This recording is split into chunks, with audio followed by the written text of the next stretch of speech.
Due to the length of the previous program, we now join the following program already in progress. The third-ranked Baylor playing host to the Buffalo Bulls. We'll be back for the kickoff next on Fox College Football.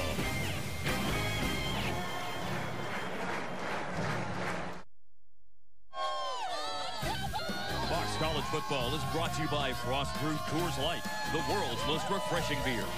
By Academy Sports and Outdoors, right stuff, low price every day. And by Ford F-Series, America's best-selling truck for 36 straight years.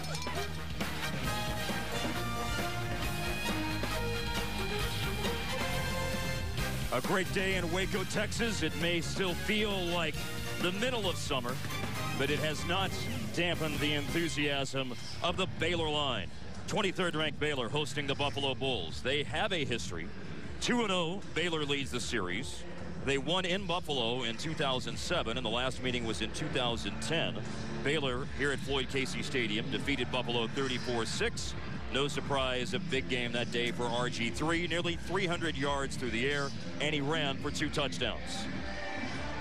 This will be the hottest game that the University at Buffalo has ever played. Kickoff temperature 97 degrees this afternoon in Waco. Well, I walked down on the field, and then I walked back, Mark, and I took off my undershirt, I wrung it out, and I put it back on. I mean, it's that kind of a day. It's looking really good now, well, just so you know. Looks good. Up okay. The kickoff from Aaron Jones, who had 8 touchbacks and 8 kickoffs last week. And 9 for 9 because Devin Campbell opts not to take it out of the end zone from 6 yards deep. It's time for the Academy Sports and Outdoors right stuff players to watch for Buffalo's offense and Baylor's defense. Well, Alex Newts is the wide receiver for Buffalo. He caught 9 passes and a touchdown last week against Ohio State. He's a really smooth player. Bryce Hager, the leader in tackles a year ago for the Big 12, led the Baylor Bears last week against Wofford with 12 tackles. And Eddie Lackey was all over the field as well. After the touchback from the 25, that's where Buffalo will start. Joe Licata at quarterback. On a flea flicker to open the game. A little razzle-dazzle to start it out. Licata goes deep. There's a flag down, but the pass is caught. Inside the 30-yard line, down near the 25 of Baylor by Alex Newts. You want to take a play to start a game and take the crowd out of the game and all the buzz, you throw a flea flicker in there. And it was a great call on this play and well executed. Even though Newts got bumped, he still came down to catch. Number 13, defense. The penalty is declined. Play resulted in a first down. That's the referee, Alan Eck. It's 54 yards ballsy on the flea flicker. Well, I mean, here it is. It's to Oliver. Oliver throws it back to Licata, and Licata lets it fly. And this, I talked about Alex Newts. This kid just simply gets behind defenses. He did all Saturday last week in Columbus against Ohio State. And look what he does to this Baylor Bear defense that has a lot of speed. 6'3", 205 from Grand Island, New York. Brandon Oliver from the Baylor 21. A gain of 3. Joe Licata started the last 4 games of the 2012 season, and Buffalo went 3-1. Those are the career numbers. When we talked this week with Jeff Quinn, Baldy, he said Joe Licata gave them a spark when he became the starter last year. Yeah, and I thought he carried over even last week. Down 23-0 in the first quarter to Ohio State. He brought him back. They outscored Ohio State 2017 the last 3 quarters. Nowhere to go for Brandon Oliver. On second down, the Baylor defense, who gave up a 54-yard pass play on the first play of the game, throws back Brandon Oliver for a loss. Chris McAllister led the way. Well, that's McAllister and Bo Blackshear inside. They got good penetration, so they set up a 3rd and 10. Now, if you're Baylor, your all eyes have to be on Newts, 19, out at the wide receiver. I mean, he's a guy that can win jump balls. He's their best target. He's a guy that can go up and get the ball. I expect this ball to go to Newts here. Fred Lee is wide to the left, and in the slot, tight end Mason Schreck. Play action. Looking left, Fred Lee, who did not catch a pass last week but did run one time, has it right at the first down marker. K.J. Morton on the tackle. This probably will need to be measured. Yeah, I mean, here up at the top. I'll tell you what, it's good coverage. It's a great throw by Licata away from the defender. Lee did a good job of shielding it. They don't even need to measure. No. Buffalo converts on 3rd down and 10 after only going 3 for 14 on 3rd downs last week. The Buffalo fans here in Waco like it. Well, that's not an easy trip to make. No. Jeff Quinn, the head coach, a long-time offensive line coach at a number of stops in college football. Last job, offensive coordinator at Cincinnati. 4th year now at Buffalo. Brandon Oliver. Eddie Lackey. And a host of green shirts on the defense there for Baylor as Buffalo moves inside the Bears 10. You know, I'm just watching Brandon Oliver here, and everybody's talking about, you know, this is the hottest game Buffalo's ever played in. But, like, Brandon Oliver is from Miami, Florida. I mean, they've got 12 kids from the state of Florida here that have been recruited up to Buffalo. And so these kids have played in this type of weather their whole life. I mean, Brandon Oliver is not going to be fazed by the temperatures down in that field today. Just like they weren't fazed by the temperatures in Columbus last week. Ohio State was the team that had more players cramping up than Buffalo did. 2nd down inside the 10. Oliver, a hole opens up. Oliver fighting for the end zone. He's close. They can pick up a 1st down without a touchdown, and they are right on the 1-yard line. And they ran right behind their experienced left side of the line in Carlson and Davis. These two guys over here, 50 and 56 now, they are experienced. They're all MAC players. Look, they get every block. A knockdown block by Carlson. That's a good blocking up front. And they are nasty on that left side of the offensive line. 1st and goal. Licata to Oliver. Stacked up. He's stopped. Big hit. That's Lackey. Lackey's really had a bite out of things early on from a defensive perspective. Well, Lackey's the senior. He was at Riverside Community College. Got one player down for Baylor here. I don't know if that's Bryce Hager. Yeah, Bryce Hager right there. Hold his head. I mean, you did down the goal line. It's just all collisions, sometimes mid-air collisions, just trying to stop a guy like Oliver going in. Almost 3.5 minutes into the game. Buffalo is looking at a 2nd down and goal to go at the 1. But medical attention right now for Bryce Hager, the junior from Austin. 12 tackles last week, as Baldy noted, the leading tackler in the Big 12 last season.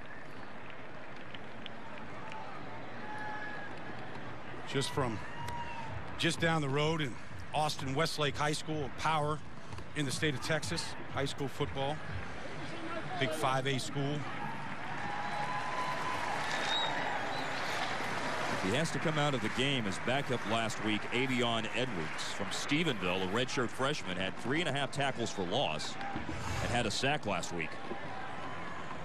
I think Brandon Oliver here might have kicked him.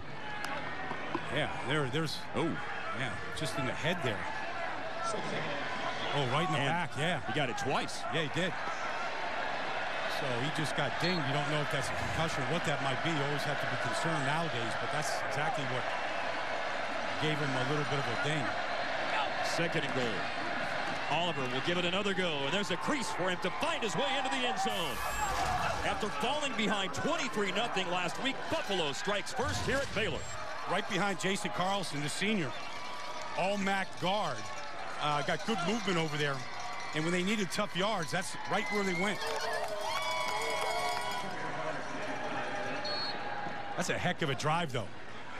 I mean, that'll, you know, I mean, Art Briles talked all week that playing Buffalo was going to be a step up in the competition. They just showed you why. Patrick Clark from Newcastle, Delaware, puts Buffalo in front 7-0. 3 minutes and 38 seconds gone in the game. And coming at you, Bo Oliver. This year may become the leading rusher in University at Buffalo history. He finds the end zone in Waco. The first rushing touchdown this season for Brandon Oliver, who had 5 last season. It puts Buffalo in front of Baylor 7-0. Well, it started early with the flea flicker. Throw back to Licata, who let it fly to Newts. Got behind the Baylor defense. And then a couple good throws. This one on 3rd and 10 to Lee. Got a 1st down. And then Brandon Oliver with a couple tough runs off the left side, including that 1-yard touchdown plunge. And the Buffalo Bulls, UB, beating BU right now, 7-0. The BMW scoring drive for Buffalo. 7 plays, 75 yards, 3 minutes and 38 seconds. Again, the big play was the flea flicker pass from Licata to Alex Newts. And Brandon Oliver, who needs around 550 yards to pass James Starks of the Packers to be University of Buffalo's all-time leading rusher, plunges in from a yard out. There's Bryce Hager. He got hurt on the play before the touchdown. Yeah, it looked like he got dinged. He got kicked in the back of the head. And I don't know if he's just trying to clear the cobwebs right now. We'll see if he goes out for the next series. But meanwhile, Buffalo kicks off here, and their job is to try and slow down an offense that put up 69 points a week ago right here against Wofford College. Most points ever at Floyd Casey Stadium. Patrick Clark, Darius Jones from the 5. Stopped at the 24. Here are our Academy Sports and Outdoors. Right, still players to watch for Baylor's offense and for Buffalo's defense. Well, Lake Seastrunk got off to a great start last week, averaging 10 yards a carry, at 110 yards rushing. Tevin Reese showed phenomenal speed at wide receiver, catching a touchdown pass. Khalil Mack, we've been watching him all day long. He's their do-everything linebacker, and Johnson's a corner. It's going to get a lot of work on the edge today. From Midlothian, Texas, Bryce Petty, a junior in his 4th year. Made his first start last week, was sensational. Hands the ball off on the first play from scrimmage for Baylor to Lake Seastrunk. Surging forward for 2 yards with one of Buffalo's linebackers, Blake Bean, on the tackle. Let's go. Baylor very quick on offense, as we saw last week against Wofford. Seastrunk sweeping. Tiptoes past the 30, out of bounds. Lou Tepper, the defensive coordinator for Buffalo, told us, Baldy, they practiced with the scout team counting down from 14 seconds for plays this week. And sometimes that's slow. Sometimes it's 10 to 12 seconds. Like right here, up the gut, another run for Baylor, and a first down is converted on 3rd and 2. Derek Grimm with the tackle. Let's just see how quickly they get this play off. The clock started down here at the bottom with 40 seconds to go. Lake Seastrunk late getting on the field. They had brought in Glasgow Martin for that last play. Play fake, first throw, Bryce Petty caught, Tevin Reese turns inside. Here's the speed. Reese off to the races. He will score. Tevin Reese, touchdown, Baylor. 61 yards. They spread you out and they attack you. Every blade of grass on the field, you've got to cover. And if you give Tevin Reese a couple of yards separation, it's a track meet, and you're just not going to catch that man. He showed it last week against Wofford. He showed it again today in a long line of great receivers at Baylor. He is going to be the next one.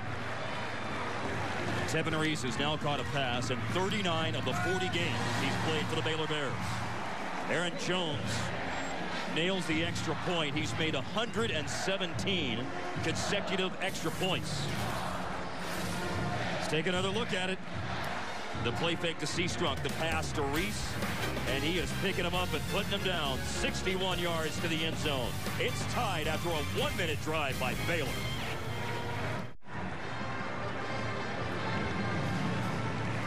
Bryce Petty leads Baylor on a quick drive to come back and tie the score. 3 runs and then a little pitch and catch to Tevin Reese. Well, they catch Buffalo in a blitz here. Here's their safety actually up in the line of scrimmage.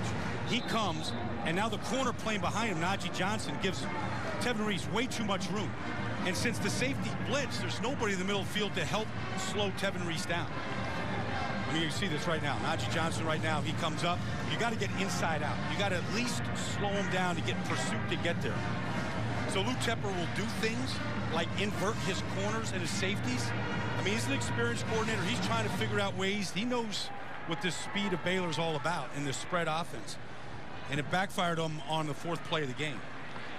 Of course, the other enemy today is just the searing heat. That's accurate, folks, by the way. That'd be 117 if I'm reading that thermometer correctly on the field. Ouch. Yeah. That's why you had to wring your shirt out after you went down to the field earlier. Yeah. Devin Campbell of Poirier's Houston back team. Aaron Jones to kick off for Baylor after a 54-second touchdown drive. From the goal line, Houston. Doesn't even get back to the 20. Avion Edwards with a stop. The sports and highlight show that you've been waiting for is here.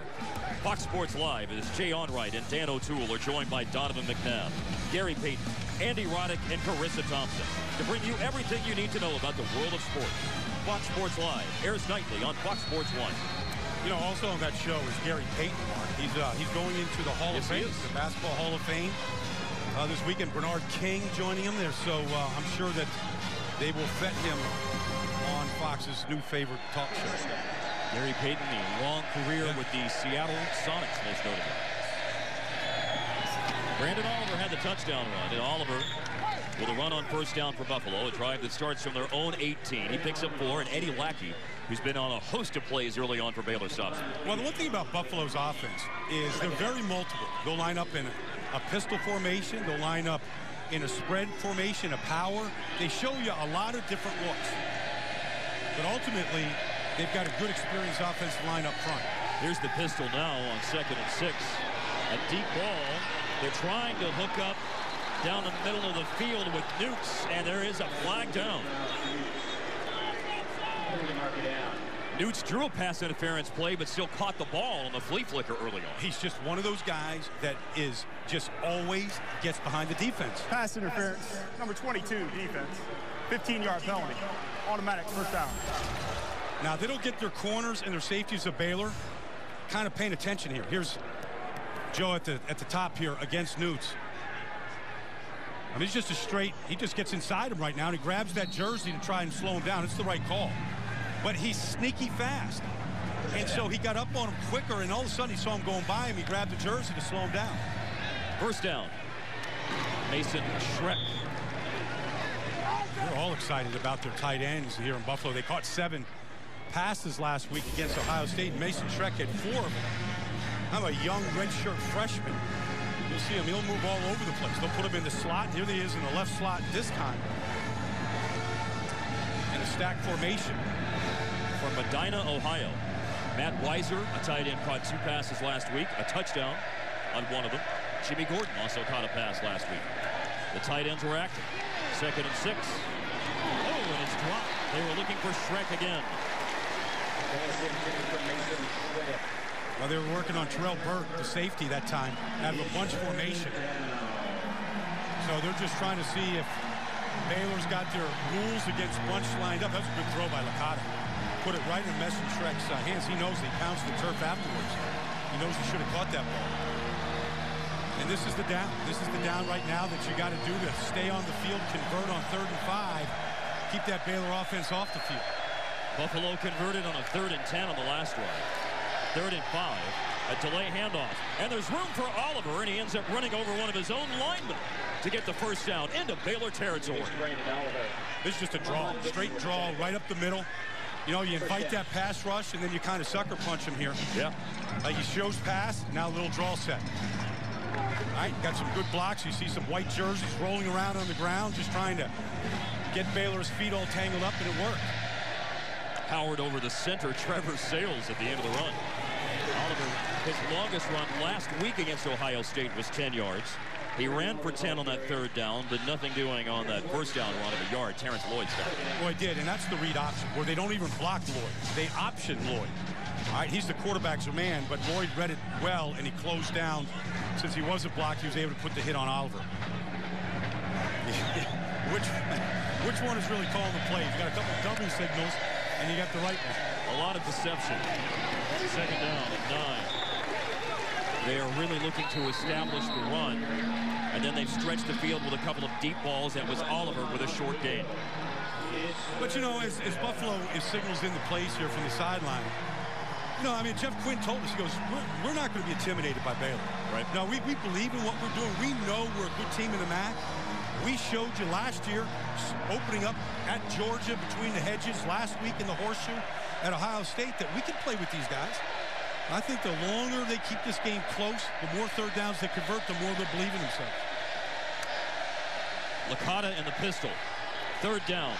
Guns over the middle. Terrell Burt, it's incomplete, almost intercepted. The pass is incomplete. That's just a bad throw by Licata. He had Schreck open in the middle of the field. He threw it behind him. looks like Buffalo is, well, they look like they might make a decision about going for it here, but that ball just didn't come out right. Look, there's Shrek right open in the middle of the field. I mean, there's first down marker on it. Pretty accurate last week against Ohio State, completing 19 of 32. That's the first bad pass that he's had here today. Last season, Buffalo was last in FBS in punting. Tyler Grassman averaged 35 yards a game, but last week much better. The second go-around at Buffalo, 40 yards a kick against Ohio State. And this one to Levi Norwood is a fair catch at the 16. It's a 29-yard punt. 23rd ranked Baylor and Buffalo tied at 7.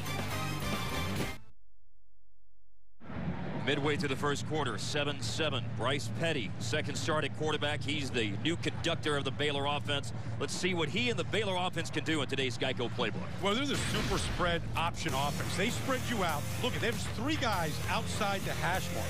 So they're going to make you defend horizontally all the way to the sideline, as they do on this throw right now. Just a hit screen. Get it out to the widest man, Robbie Rhodes in this case. But then they stretch you vertically, like they do to Tevin Reese on this touchdown catch last week against Wofford.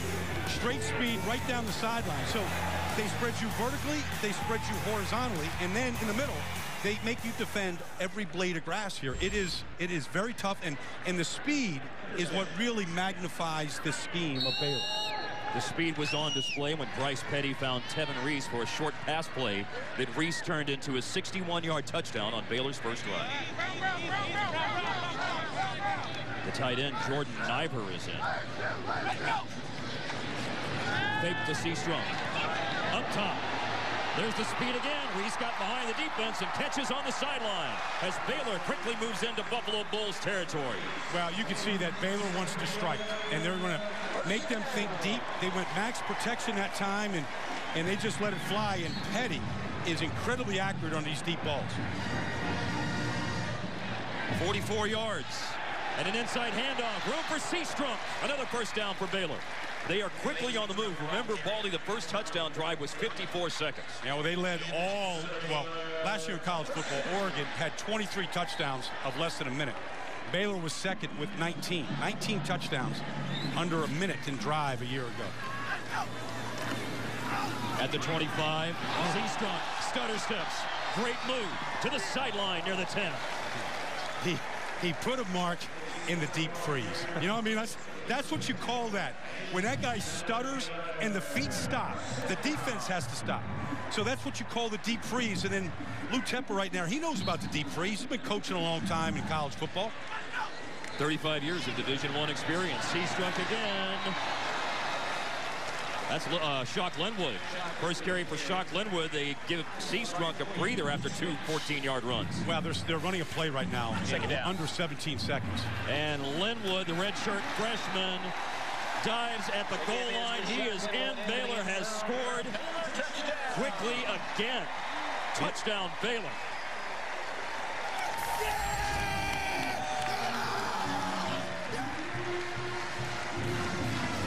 It really is a blur.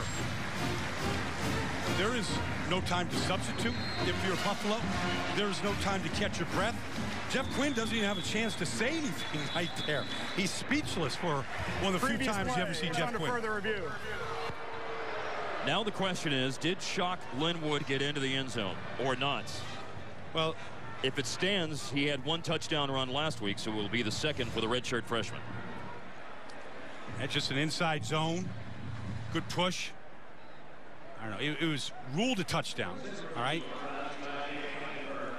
Will there be enough to overturn it? We'll see if we get a look here. You can't tell if the knee is down right there. You can see the ball crossing the plane, but you can't tell if the knee was down. If you don't see a picture with the knee on the ground before the ball crosses the plane, they got to keep it a touchdown.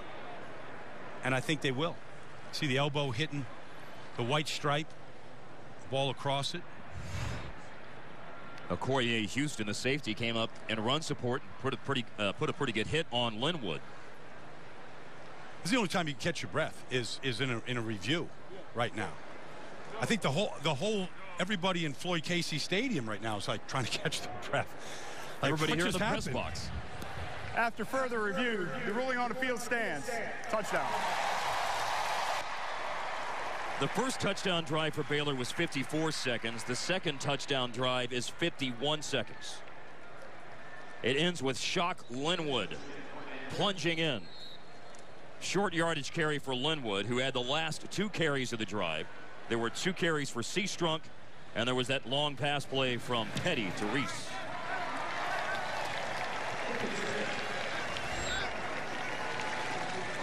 All right, let's check out the deep freeze again. The move by Lake Seastrunk. That's what we used to do to Barry Sanders. Put the camera on the feet.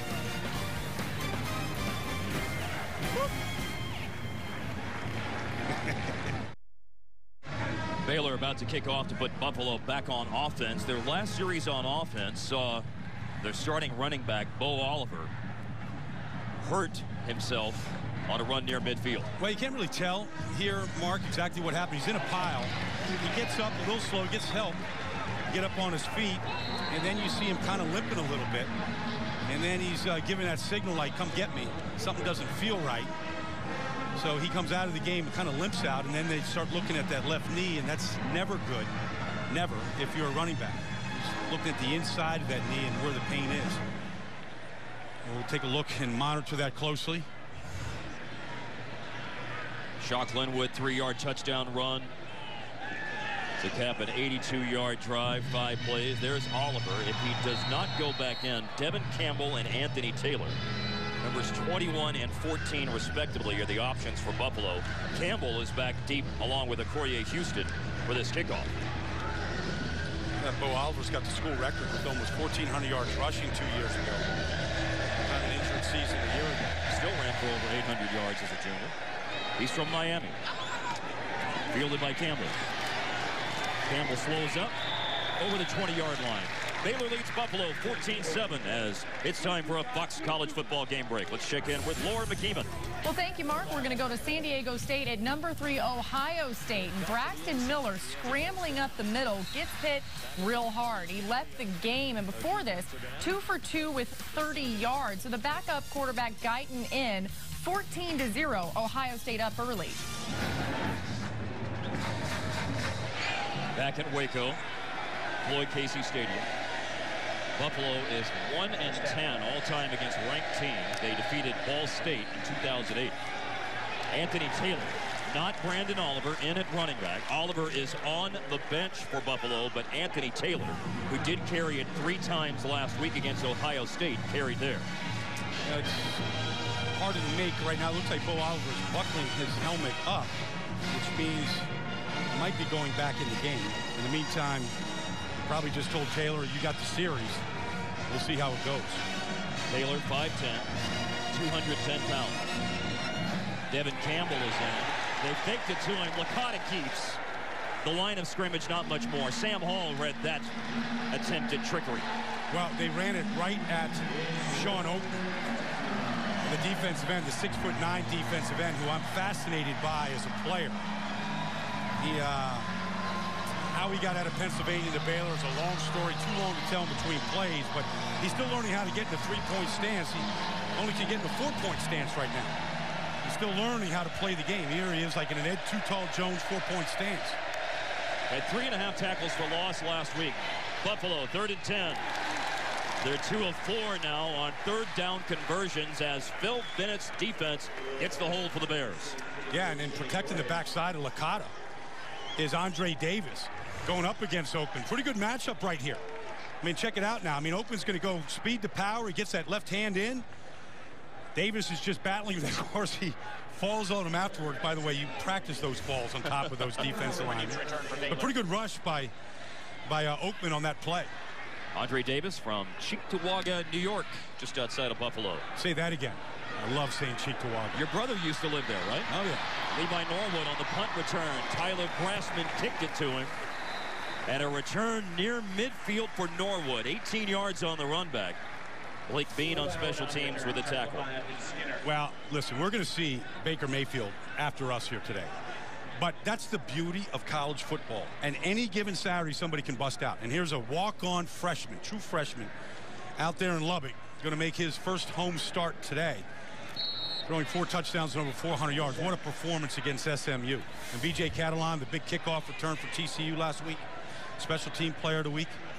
And TCU won earlier today here on Fox College Football, defeating Southeastern Louisiana 38-17. First down. Petty going up top, down the sideline. They're looking for Robbie Rhodes. Incomplete. He was out of bounds. Marcus Baker back on coverage. It is, Mark, but he didn't miss it by much now. And it's clear their game plan today is to strike deep on Buffalo. They think they've got a speed advantage. I mean, still a heck of a catch by Robbie Rhodes. Kind of twisting in the air. He just needs to work on getting his feet inside that white stripe. Robbie Rhodes is a true freshman. This is what football has become. It is signaled from the sideline. There are no huddles anymore. Handoff, Seastrunk. Seastrunk into the secondary, sliding at the first down marker. A little bit short. Nick Gilbo among those on the tackle. When I watch Seastrunk run, Mark, it almost seems like when he gets tackled, he's surprised that he gets tackled. I mean, he expects to stay on his feet. He's on his feet here into the secondary again. Seastrunk is down inside the Buffalo 35. Tamaris Bell back to stop him inside the 35. I just realized something. Over 10 minutes in, we haven't said Khalil Mack's name on defense for Buffalo. Well, Khalil Mack is over here right now. 13 seconds between those two plays. A pass to the far sideline, caught. Antoine Goodley, who had his best day at Baylor last week with 5 catches for 90 yards. He is an amazing player, Mark. You know, he squats over 600 pounds. He's the second strongest guy on the team at 225 pounds and a wide receiver. Very tough to bring down with that leg strength. For Midland, Reese, first down to the Buffalo 20, skips out of bounds. That was Goodley throwing a block for Tevin Reese. I mean, that's a heck of a side over there. Anton Goodley outside, Tevin Reese inside. I mean, watch the block right now. A running back body and able to throw a block. And in at running back, Shock Linwood. A first down for Baylor. They pick up 8 on 2nd and 5. No, you're right. We have not mentioned Khalil Mack's name. And here he is down at the bottom.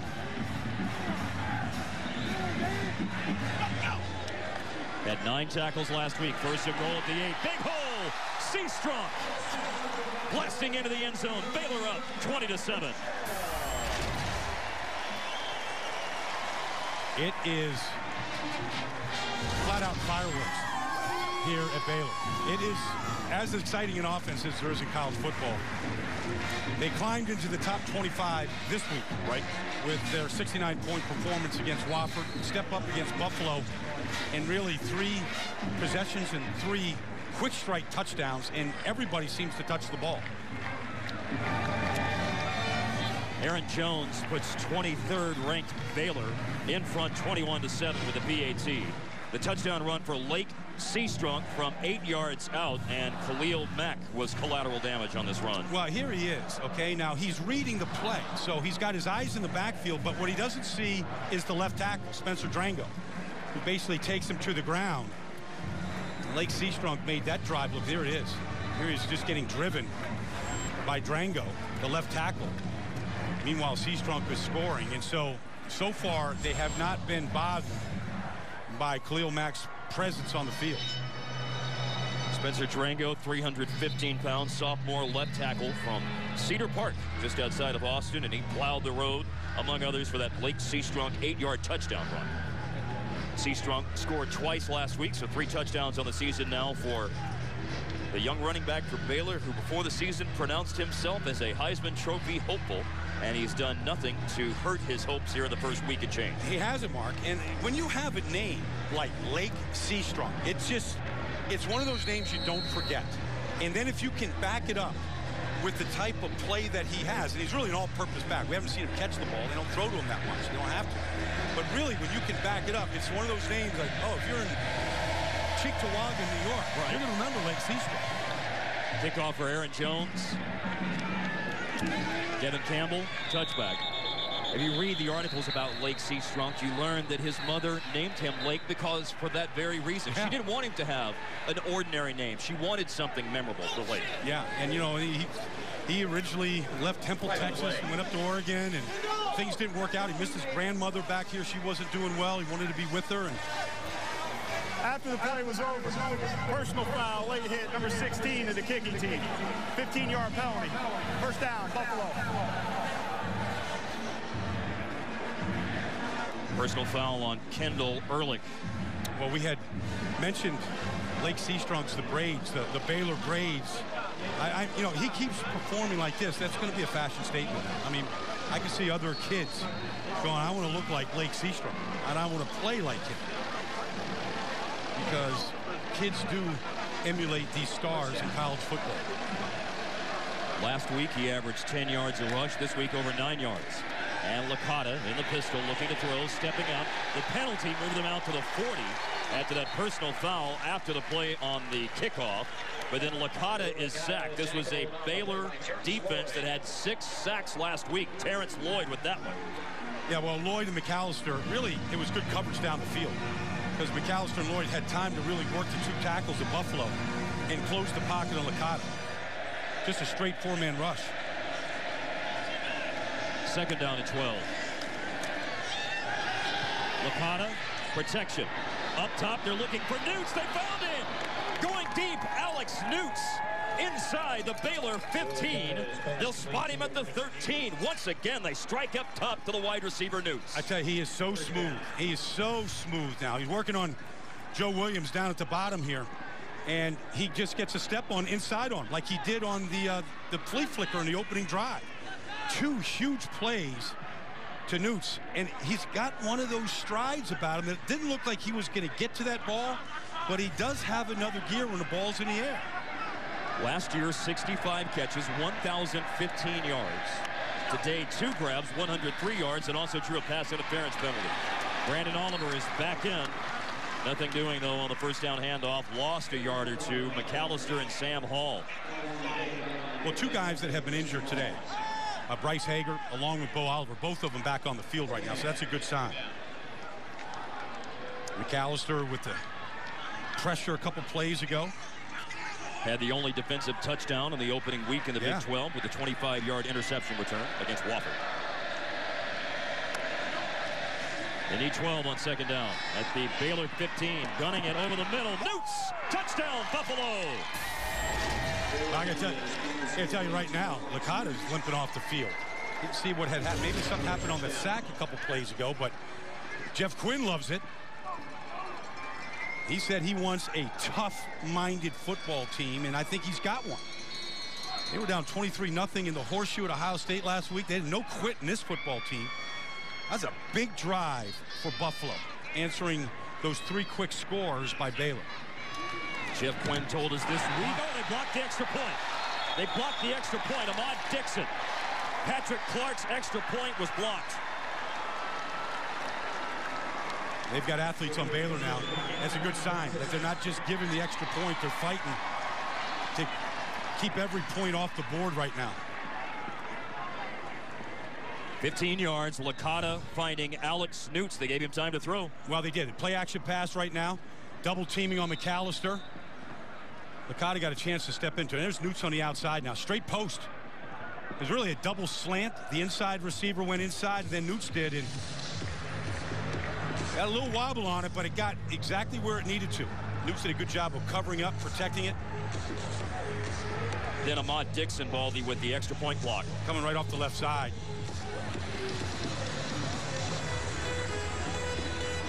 He's just coming, knifing right through.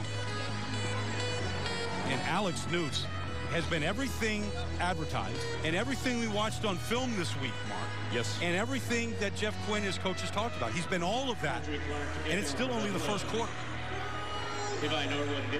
Minute 41 seconds on the drive. 4 plays, 60 yards. Alex Newts is 4th amongst seniors in FBS now in touchdown receptions. 21 now. Yep. Cody Hoffman of BYU who will play Texas later. 22 touchdowns now. Chasing Cody Kaufman, out there in Provo tonight. They're going to run out of the end zone. Darius Jones cutting across the field. Didn't have the speed to turn the corner and upended at the 10-yard line. Baylor leads 21-13. Time for a Fox College football game break. Let's check in with Laura McKeeman. Well, hey, Mark, in number 2 Oregon at Virginia. First quarter, DeAnthony Thomas, a 40-yard touchdown run to give the Ducks a 21-0 lead at the time.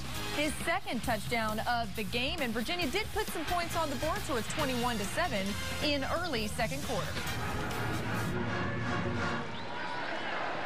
Well, Baldy, Buffalo has shown us that they can hang with the Baylor offense. They've driven for 2 scores here in the first quarter, but now can the Buffalo Bulls defense come up with a stop? Well, they need turnovers, and they need to take away, so they have to gamble a little bit. Now, you can see that they, against the receivers, they're 3 over 2 on one side, 2 over 1 on the other. Field position may be their friend here, since Baylor has to start at their own 11. Nick Gilbo with the tackle on the first down run. Well, we spoke with the defense coordinator, Lou Tepper. I asked him if he had an extra pot of coffee this week, staying up late at night, trying to slow this team down.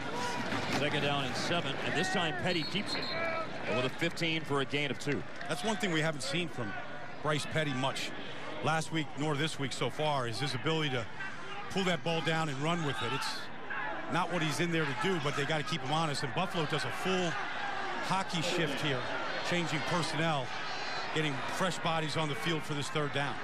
Bryce Petty did have a scramble last week and was also hit late out of bounds on that particular play. As they line up over the 16, there's a timeout.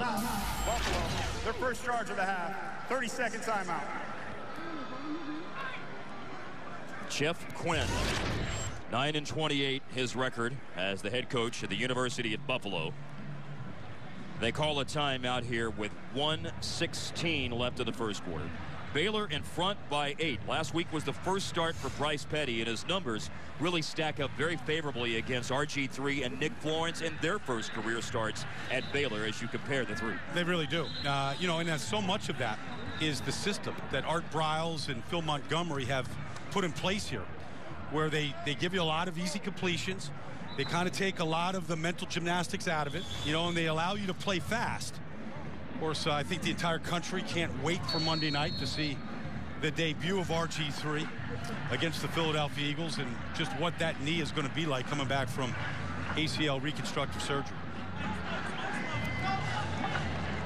After the timeout by Buffalo, it's 3rd down and 5. Petty, protection, over the middle, and off to the races at the 30. Antoine Goodley showing the speed, makes a man miss. Goodley racing for the end zone. Touchdown, Baylor, 84 yards.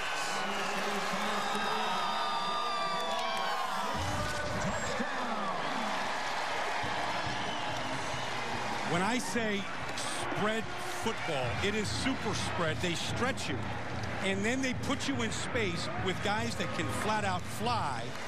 If this was flag football, Buffalo would not have ripped the flag off of Anton Goodley's body. They didn't touch him on that play.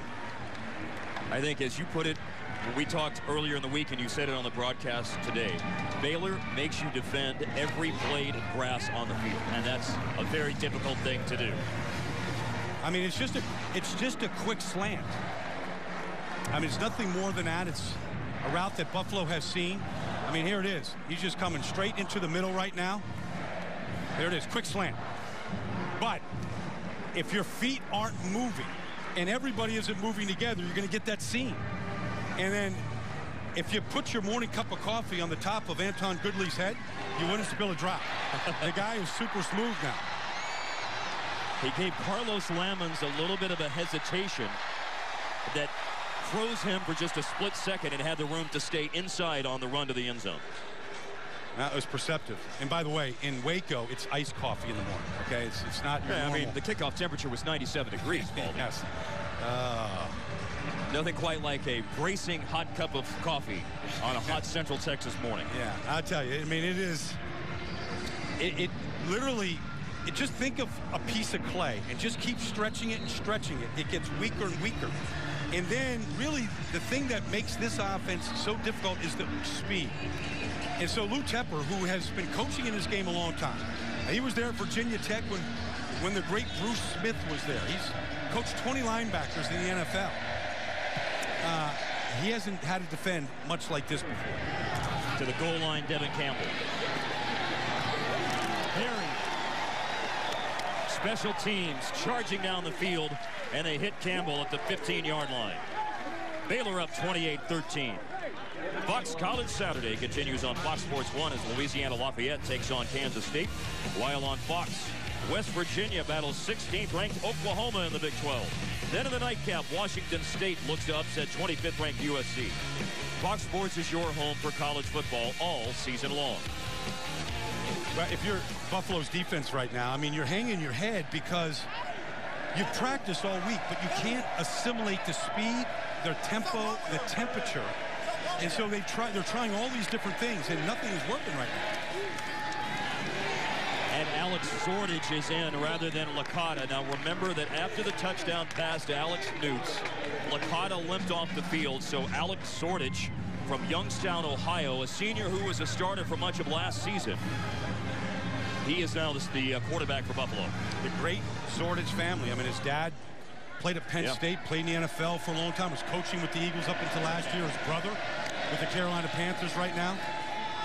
The handoff to Oliver. Oliver surging over the 15 to the 18.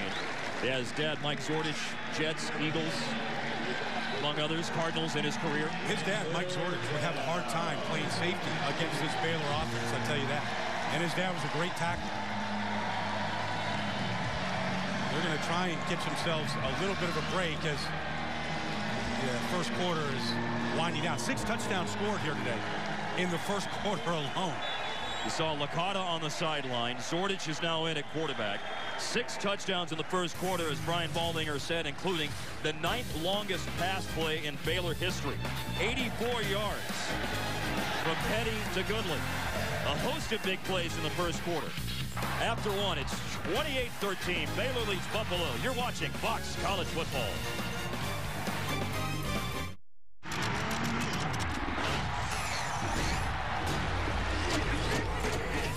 Time for our Coors Light game summary on Fox College Football, with Baylor leading Buffalo 28-13 at Floyd Casey Stadium in Waco.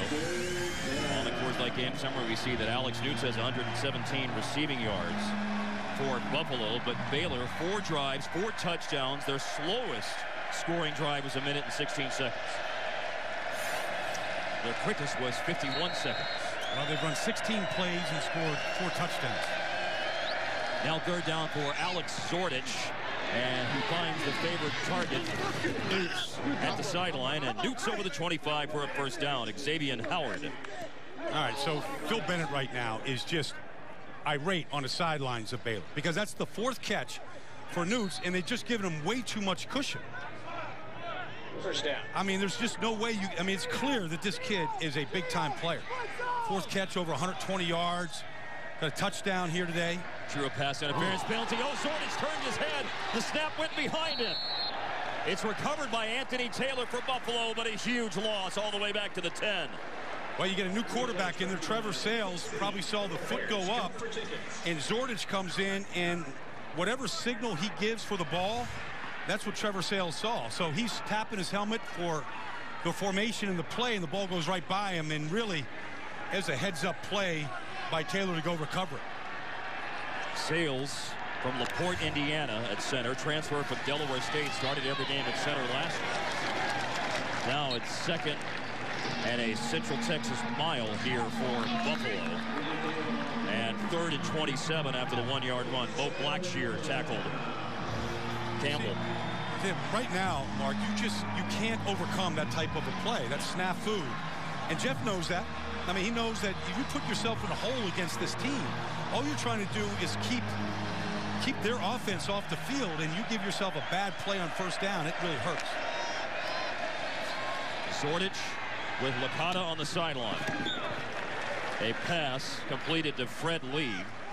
Lee converted a 3rd down earlier, but that was 3rd and 10, a far bigger difference than 3rd down and 27. Well, yeah, of course it is. And you know, the thing is, Mark, is you go down there, you get the first down to Newts, and okay, we got to drive. We can keep this thing moving, and all of a sudden the ball snapped right by the quarterback's head. However, that goes wrong, and course, Licata's on the sideline. He's out of the game. He came limping off in the series. You want to do? And the thing about it is much better today on third down. So down. Baylor leads Buffalo in the second quarter, 28-13.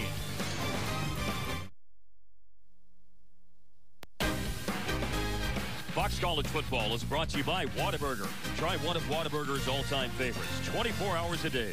And by Fred Loya Insurance. Take the 10-minute challenge and save.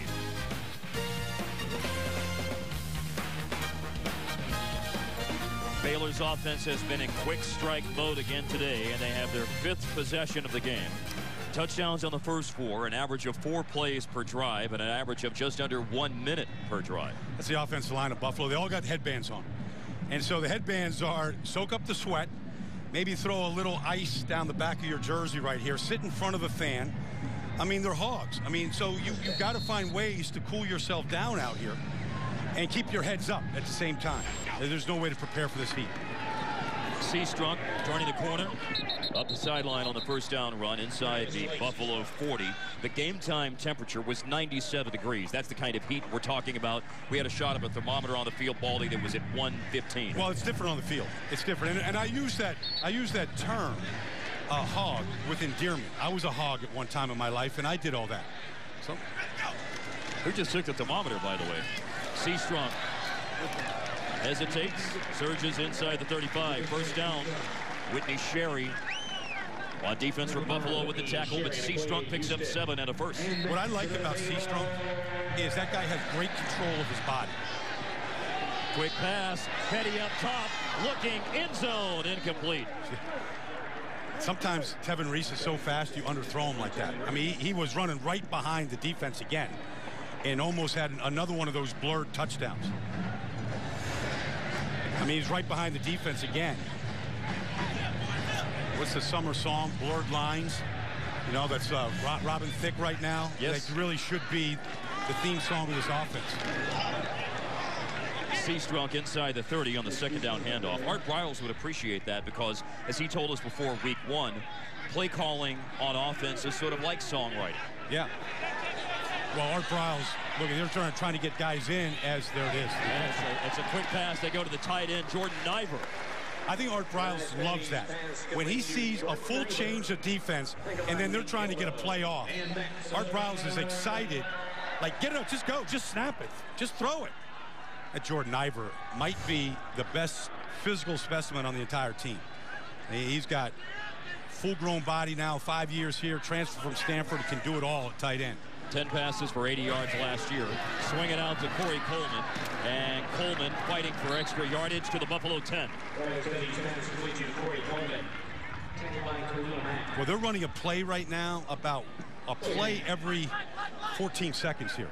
And so it is, no matter how you try to prepare for it, it's dizzying. Goodley is in the backfield. They hand it off to him. It's controlled chaos. A play every 14, 15, 16 seconds for the Baylor offense. Khalil Mack with a tackle there. Well, Goodley went from wide receiver to tailback on that play. Now he comes back out here to the right wide receiver position, all the way outside the numbers. First and goal. Petty, the keeper at the 6, bounces off a tackle into the end zone.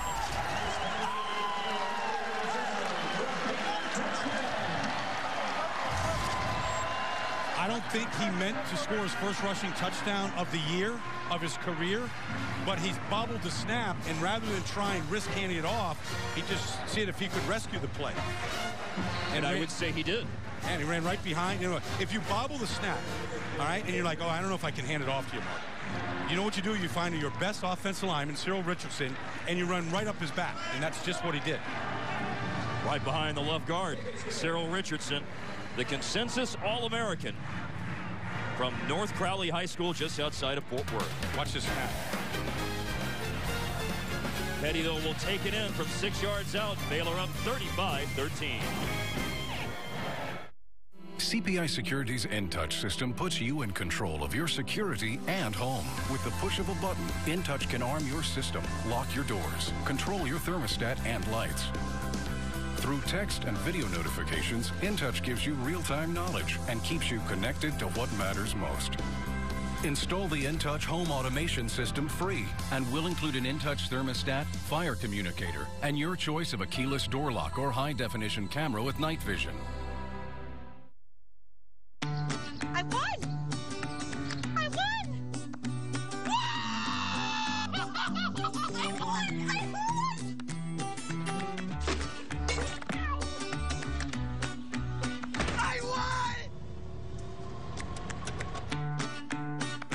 Jumbo bucks just got bigger. Looks like some people already knew that. Take your chance to instantly win up to $5 million. Play the all-new Millionaire Jumbo Bucks Scratcher, new from the Georgia Lottery. My name's Lindsay. And I'm Justin. I joined Christian Mingle because I wasn't meeting the people out in where I was living or the community where I was at. Pretty sure it was the first day. I was just going through the pictures of the people, and I finally saw him, and then I sent him the spark, and after that, it just clicked. Meeting Justin through Christian Mingle was viewed as a gift from God. Without Christian Mingle, I have no idea how we could have met.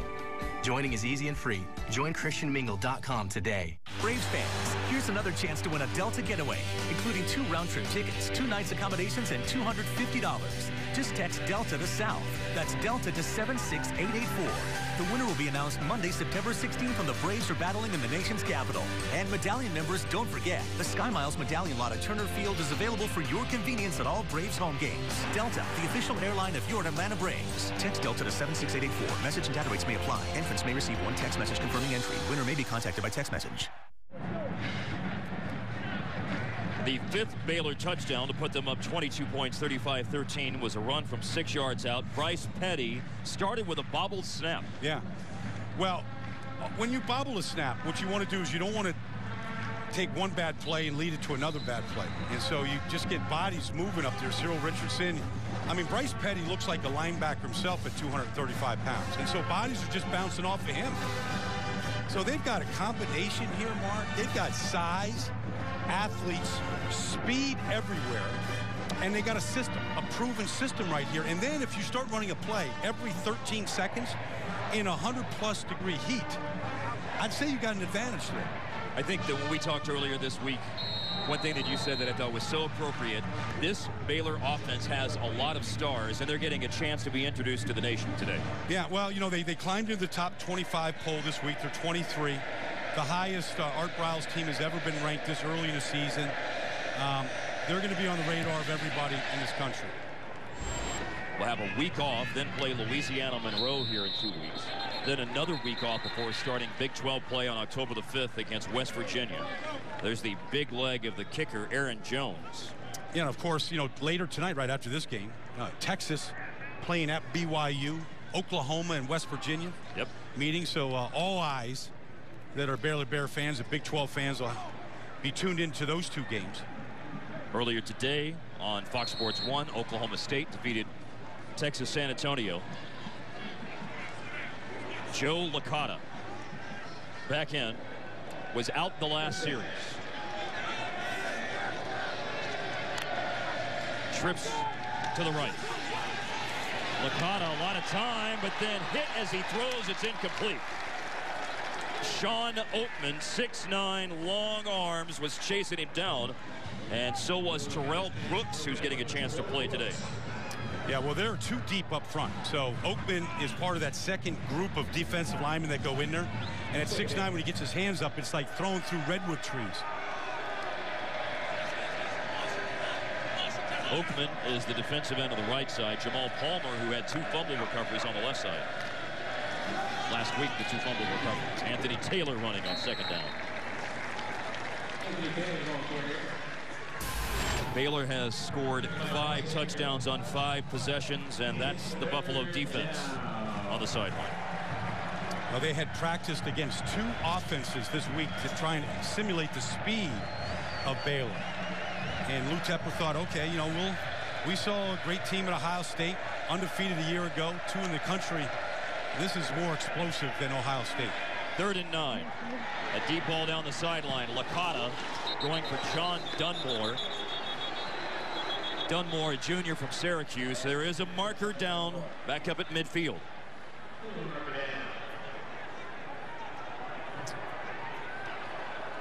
Pass interference, number 8, defense.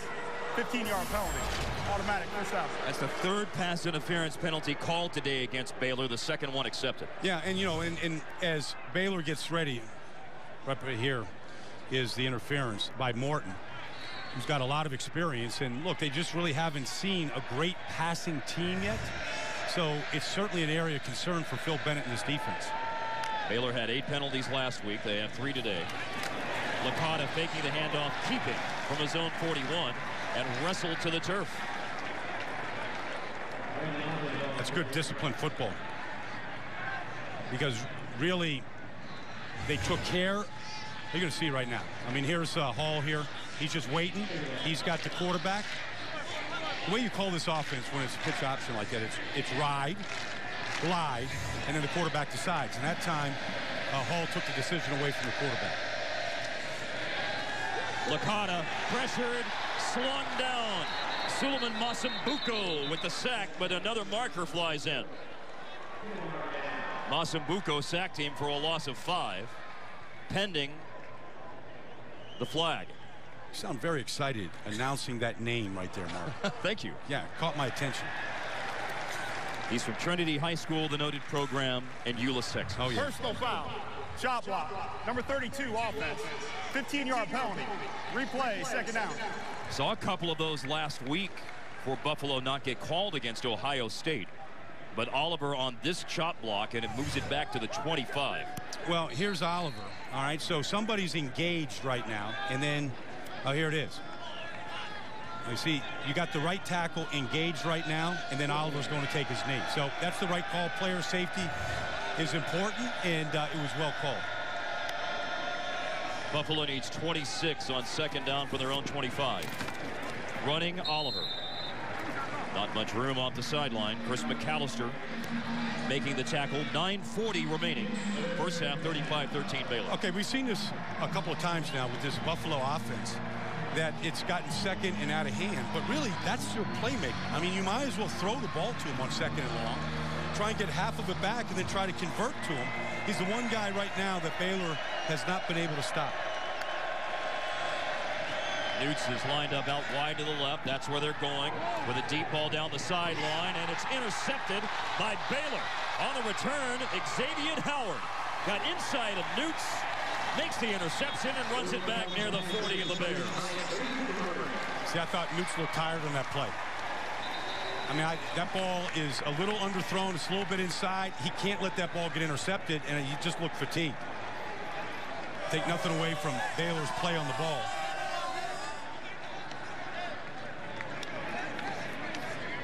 There is an injured player for Buffalo.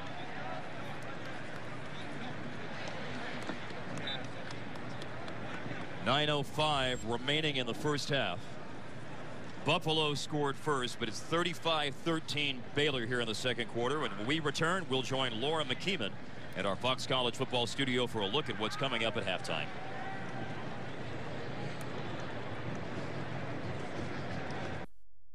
Hi, I'm Laura McKeeman, and here's what we have for you on the Fox College Football Halftime Show presented by Arby's. Florida loses the turnover battle against the Canes. We'll tell you all about that one. TCU bounces back from their loss to LSU. Tony Banks joins me at the half as we look at the other top 25 scores. Back to you guys in Waco.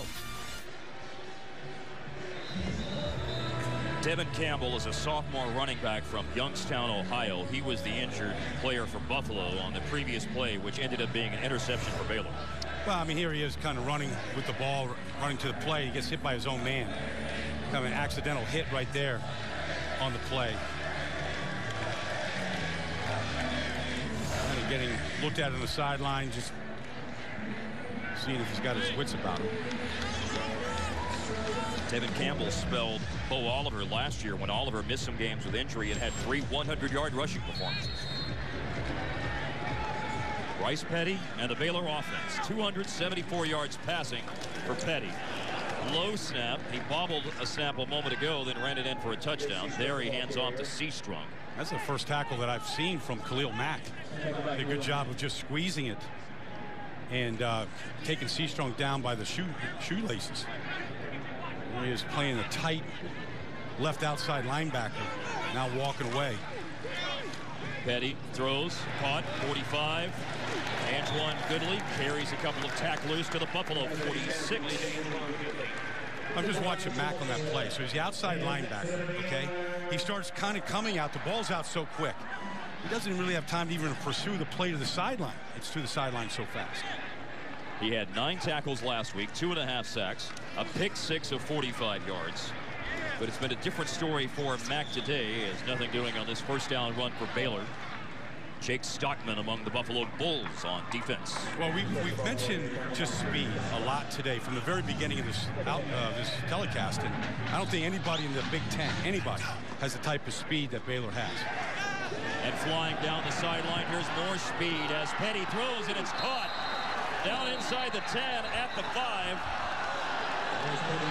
He's juggling it. Reese. Incomplete. But take nothing away from the throw. The throw is perfect, and it's about as long a throw as you can have. Yeah, it's a good call. Yep. Didn't have possession. Yeah, it's moving all the way down. They can strike from anywhere, anytime. This Petty has got a big arm. And it will leave Baylor with a rare third down, and a long one at that. They are 4 for 4 today on third downs. There is no back in the backfield. It is 5 wide receivers spread, sideline to sideline. They need 9. Slant, caught, Goodley, first down and more. Hit hard in the middle of the field by Courtney Lester. And slow to get up. Tamaris Bell. Yeah, he got hit at the end of that play, trying to catch Goodley.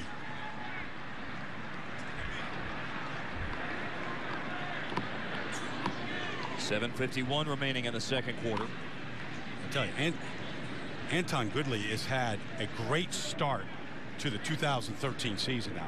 I mean, he's waited a long time for his turn. Yeah, he's had to bide his time behind Kendall Wright and Terrence Williams and Lanier Sampson. Yeah. Josh Gordon. But he is making total advantage of his time this year and a difference maker. Timeout on the field with Baylor up by 22. Coors Light says don't get flagged for breaking the law. It's a cold, hard fact. 21 means 21. So keep yourself and your friends in the game. On a searing hot day here in Waco, Buffalo's had to deal with a couple of injuries in the second quarter. The most recent was defensive back Tamaris Bell. He's going to get hit by his own player here, Baldy. Well, we've seen a couple injuries with these guys hitting their own players because they're chasing speed. And so you can't judge it. He misjudged that Anton Goodley right there, on that play, ended up hitting his own man, Tamaris Bell. And we've seen a couple of injuries like that right now with these guys chasing guys with green jerseys on. It was a conversion on third down and 9 for Baylor. Now Seastrunk with a seam on the handoff from the Buffalo 28 where they snapped it. Gains 8. Okoye Houston on the stop for Buffalo. That time, Baylor pulled their left tackle, Spencer Drango. He pulled around and led Seastrunk through the hole. Seastrunk with his 14th carry of the day. Stood up a defender. Bounced off. Showing speed and strength. He dives for the end zone. He's right there at the goal line. A touchdown for Baylor. That's a great run by Seastrunk. He shows you all the ability, control, speed, power when he put his head down and just bowled over a Buffalo Bull. And then the explosion out of that hit, and then the want-to, the desire to score. He's got all of the skills that great backs do. But ultimately, vision and balance come naturally to him. For the second time today, Alan Eck, the referee, will have to look at a Baylor touchdown to see whether or not it will stand or not. That's a long run for Alan Eck. On a hot day like this, the hottest game in University at Buffalo football history. They played a 94-degree game in Waco here 3 years ago, 97 today at kickoff. There's the power. Running over the safety. Now he bounces it out. Now he smells the goal line. Oh, yeah. Yeah. It looked like the right foot had hit the white stripe. So this will be a good review right there before he stretched it out. Be spotting it around the 2-yard line? Somewhere around there, Mark, I think. Yeah. I think they'll get this right. Inbounds right there. Right foot, left foot. Yeah, there it is. Out of bounds there. That's a good call. Good call, good review. That's why they review every scoring play. I don't know, come back to the yard line. He tried to keep that left foot in bounds. Somewhat reminiscent of the way Khalil Mack, right at the pylon, was able to dive last week on his pick 6 for Buffalo. You know, last week we talked about it. I mean, they were down 23-0 to the Buckeyes, and there was no quitting that team. And it was a hot day, a lot like today. But I think this is a little bit different. This feels different today. They look a little more worn out right now. They need a spark, and you know, it can come from anywhere. Yeah. Okay. The effort is there. Maybe they'll give it to Seastrunk to finish off the drive. No, but Buffalo is a program on the rise. It's not on display here so far today, but they won 1 game in the MAC in Jeff Quinn's first year, 2 games the second year, 3 last year, and they expect to win upwards of 5 or 6 games in the MAC conference, and that's what this is all about. They're the only team in the country right now that has faced 2 ranked opponents on the road to start the season. They've only been to 1 bowl game since they returned to FBS in 1999. After further review, the ball carrier stepped out of bounds before the ball broke the play in the goal line. It's 1st and goal at the 1-yard line. Just to get back to that point about Buffalo, they went to the International Bowl in 2008 after they had their only victory over a ranked team. They beat Ball State in the MAC championship game. Turner Gill left a season later. Jeff Quinn now in his 4th year as the head coach, and he's got high hopes about what they'll be able to do in the conference when conference play starts. And I think right now Jeff Quinn knows that this ball's going right into the belly of Lake Seastrunk. He just wants to see his defense rise up and make him earn his touchdown. Seastrunk into the belly of the defense. They score 1 play after the review. Well, they get good push in the middle from Richardson and Huber. And when you put defensive linemen in the end zone, Seastrunk isn't going backwards. He's not going to get stopped like that. He runs behind his pads, get a good forward lean. Add another stat to a growing list of stats for Lake Seastrunk. Since he took over last year, he's got over 1,000 yards rushing. Final 6 games last year, the first 2 this year. And it's 6 straight games over 100 yards rushing, with the 117 that he's run for today off the heels of 111 last week. A couple of touchdown runs today for the Baylor junior as well. How about that? 6 straight 100-yard performances. This whole program turned around last year when Seastrunk took over at the running back position. And just take a look at some of the first half. Good cut there in the open field. Knife down to the ground. Look at that bounce. We call this the deep freeze. Made a couple guys miss in the open field. Eyes are up, heads up. Just real decisive going forward. And power. I mean, really all the elements in that highlight package. The last play, the second Seastrunk touchdown run today. At FBS, he has the longest active streak of 100-yard rushing performances, 6 in a row, bettering Kadeem Carey of Arizona, who has 4. And, of course, in front of every great running back is a great offensive line. And Spencer Drango, Cyril Richardson on the left side, Stephon Huber at center, Desmond Hilliard and Kevin Palmer on the right side are the guys opening up the holes. Mark, you're coming along in this business. When you start to mention the offensive line like that, you're starting to get it. When I'm working alongside a former offensive lineman, I have no choice. Well, we are the skilled guys. Our hands are in the dirt or the artificial grass or wherever we play. Anthony Taylor, by the way, downs it just inside the goal line. A touchback for Buffalo. There's that Baylor offensive line again. Well, you know, that right side, Hilliard and Palmer. I mean, this is only their 2nd start. I mean, these kids are, I mean, every single series right now, they're kind of growing up, and as they start to get ready here in a couple weeks for their conference season. And remember that Art Briles had to reconfigure the offensive line after heralded right tackle Troy Baker got hurt in spring practice. Hey, you never know ACL. You're right. You never know how that's going to go. And so far, it's been smooth. And there's hope again that Baker will be back soon for Baylor. Buffalo after the touchback from their own 25. And here is pressure. Licata got it away. He had it through the deep ball to Newts. Down the sideline, shoved out of bounds. Licata hung in, made the throw. Newts caught it all the way to the Baylor 13. There's no answer right now for Alex Newts. It's one of the great performances in college football you're going to see. This is just a little pump and go. There's the pump. And he takes a hit by Licata, but he hangs in there. He puts it in a perfect all we've seen is Newts get behind this defense all afternoon. And that's got to be a tremendous concern. Because now it's on film. It's on tape for everybody in the Big 12 and across the country to see. If you want to go get deep on Baylor, you can do it. 62 yards. Now the safety valve, Anthony Taylor. Cuts inside, hit at the 10. To the 8. That's a good call. Ahmad Dixon, the tackle. Yeah, I like that call on that screen. After you hit him deep, now you set him up, you invite the pass rush, get it out there in space. Alex Wood, the offensive coordinator. Nice call right there. Alex Newts, 5 grabs, 179 yards.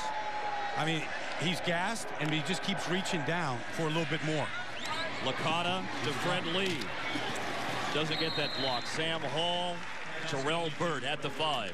Well, you right now, if you're Buffalo, you're third and you're 4 yards. Third, 3, I guess. You're 2-down territory. You're going for it here. So no matter what you do, now you're thinking you're 2-down territory. I mean, you got to take one shot to Newts, I think, in just sort of a jump ball type of situation. He is 6'3", and he's lined up wide left with Taylor in the backfield, Fred Lee in the slot. Licata rolling, and the ball comes out. It's scooped up by Hager at the 10. A return for Bryce Hager. Still on his feet. Midfield for Hager. Fred Lee trying to run him down. Another move by Hager. Hager to the end zone. The run back on defense for the Baylor middle linebacker.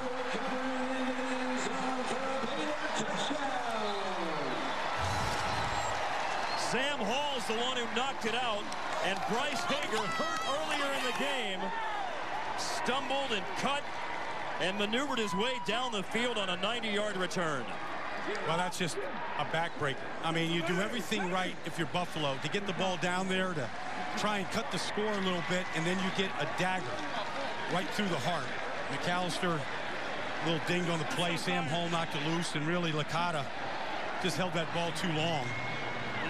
And Hager's conditioning now to play middle linebacker. They go 90 yards to this kind of searing heat and to finish the play.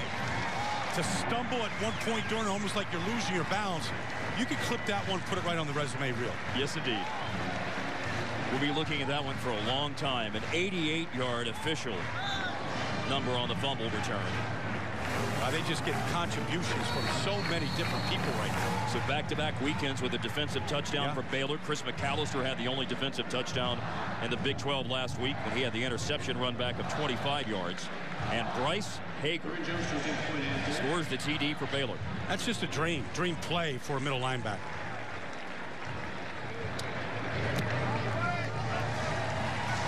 Aaron Jones, now 123 straight extra points. All right, so they went away from Newts, who I thought was the go-to guy. It's a little sprint action to the right.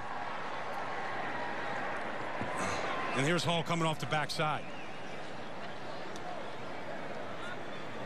Runs into McAllister, who went down, and now here comes Hager.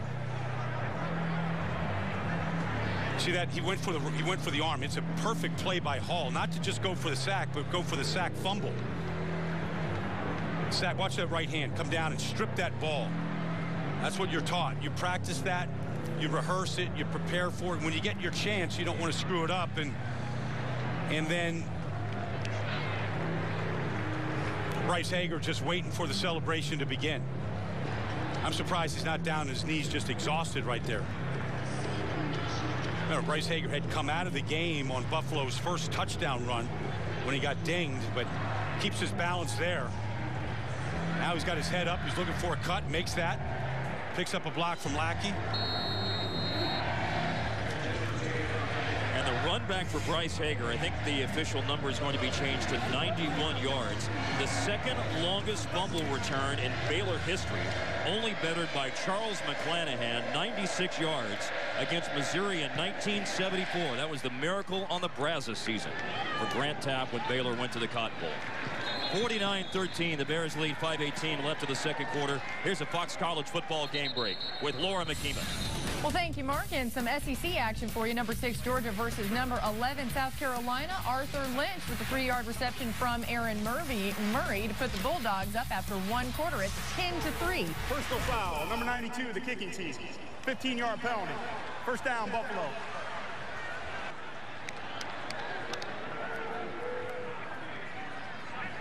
There was a penalty, a personal foul on Baylor on the kickoff team, Jamal Palmer.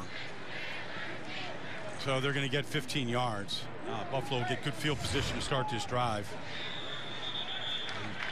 There's Palmer right there near the 15. Timeout. Baylor, their first charge of the half. 30-second timeout. I think what this timeout is all about is really to give Baylor's defense kind of a blow after they just ran, you know, the fumble back 91 yards. And you had players along with Bryce Hager running the length of the field.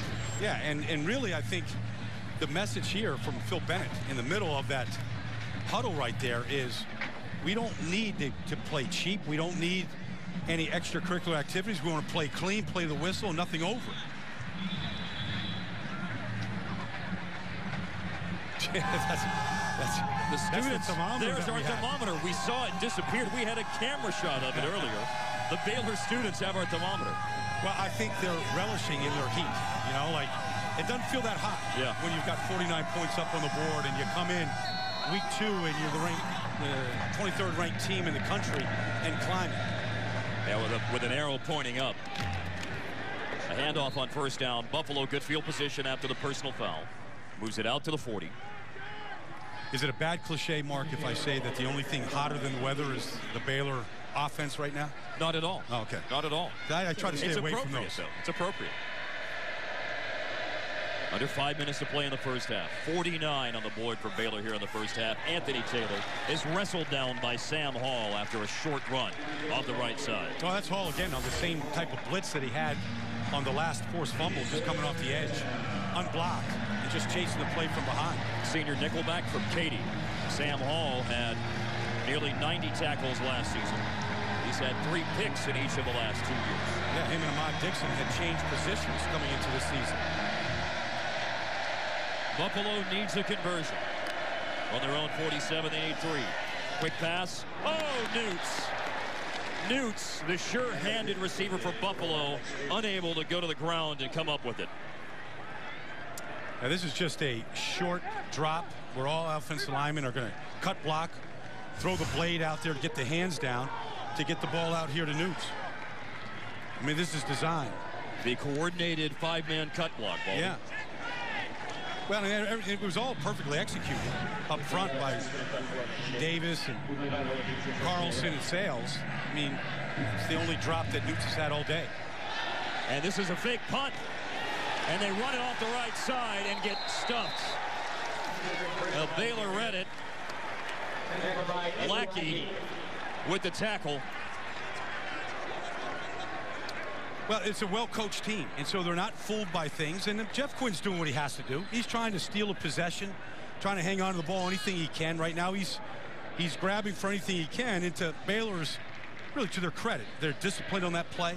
They weren't fooled by it. Lackey was ready for it. Here's Lackey right here. Reads his keys. First down. Good job going for the outside leg, where if he doesn't get him, he's going to turn him into the pursuit. I mean, I don't blame Jeff Quinn for faking a punt right there and some of the trickery that they use today. Anything he can right now. C-Strunk, or the fake to C-Strunk and the pass by Petty to Niver. Niver came down funny on his back that time. Second catch today for Jordan Niver, cut down by Adam Redden. He got cut down and he fell right on his tailbone. I mean, he's going to get this cut right here. He sees it coming, and now he can't really protect himself. Man, right on the back of that tailbone. That's smarts. And that's a big man. He is a big man. I'm impressed. I'm one of the really underappreciated players in this Baylor program is Jordan Niver.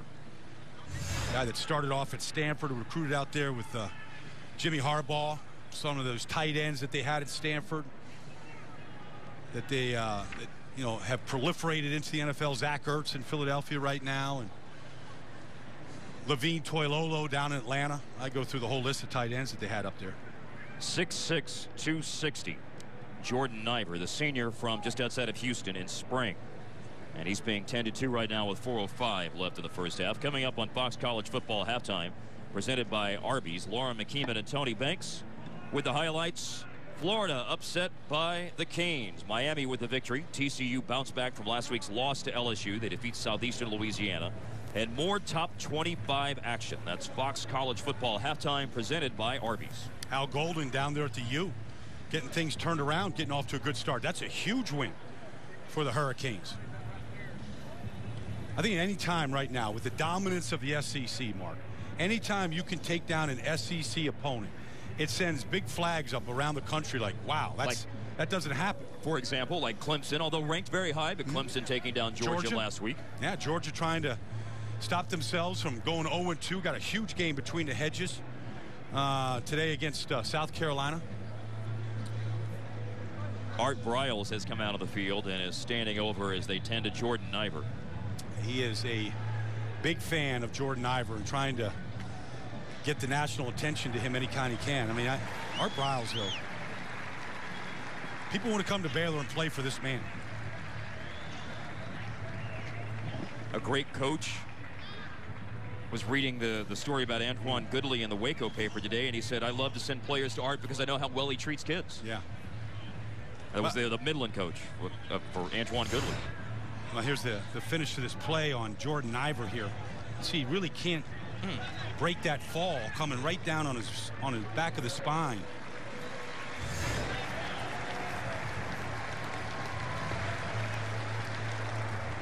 Need a lot of help getting him off the field. I hope he's all right.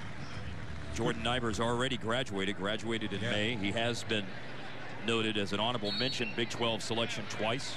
Amazing. That's Adam Redden who delivered that tackle a moment ago. Now Seastrunk bounces off a tackle. Here it is, power and speed again. Seastrunk to the sideline, bursting into the end zone. This one will stand. Boy, he's got all the tools. All the tools of a great back. We've talked about him all afternoon so far. But he is a finisher now. And he does not go down on contact. I mean, it's unbelievable. You don't hear many players in the offseason college football announce that they want to win the Heisman Trophy. You just don't see it. And the start that he's had this year, he's a leading candidate right now. A leading candidate. So 28 carries in 2 games, a game and a half. 28 carries, 261 yards, and 5 touchdowns now for Lake Seastrunk, the junior from Temple. Well, you know, you get Heisman attention when your team wins first. That's the most important thing. Your team's got to be out there. So Baylor getting off to this hot start. He's got electrifying speed, balance of a... But I think what's happening right now is once he breaks the pile here, everybody's looking to create a convoy for this guy. Anton Goodley getting out front. You know, because if he gets in the end zone and you're running with him, you get seen in the end zone. But we won't see much of Seastrunk in the second half, but you'll see him cheering on everybody else that gets to carry the ball. Complete team player. And those players will be Shock Linwood, who had a touchdown run earlier in the half. Anthony Webb, who had 6 carries for 71 yards last week. Maybe Devin Chafin will be in this week as well for Baylor. There's Niver. Hate to see that. Don't want to speculate on what that injury is, but he came right down on that tailbone without any way to break that fall. And that is painful. You can tell just how gingerly he's walking. 3:52 left in the second quarter as Baylor continues to pour it on. Anthony Taylor in the end zone. 3:52 that is left of the second quarter as we look at the Associated Press top 10. Baylor is 23rd in this week's AP poll. Top-ranked Alabama is off. Oregon leads Virginia. Ohio State leads San Diego State. Clemson has already won. Texas A&M will play later against Sam Houston. Louisville with a win over Eastern Kentucky. Of course, next week, just a little over an hour away out in College Station, the Alabama Crimson Tide coming to meet Johnny Manziel and the Aggies. Manziel on the cover of Time magazine this week. First time college football player's been on the cover since Roger Staubach in 1963. 50 years, a handoff and a fumble. Anthony Taylor had it punched out, but got back on top of it. Sean Oakman, the long arm of the law there for Baylor at the 6'9" defensive end, is the one who knocked it out. Well, the more plays that Sean Oakman gets, the bigger playmaker he becomes. Last week he played 28 plays, but he's got the big grill right there.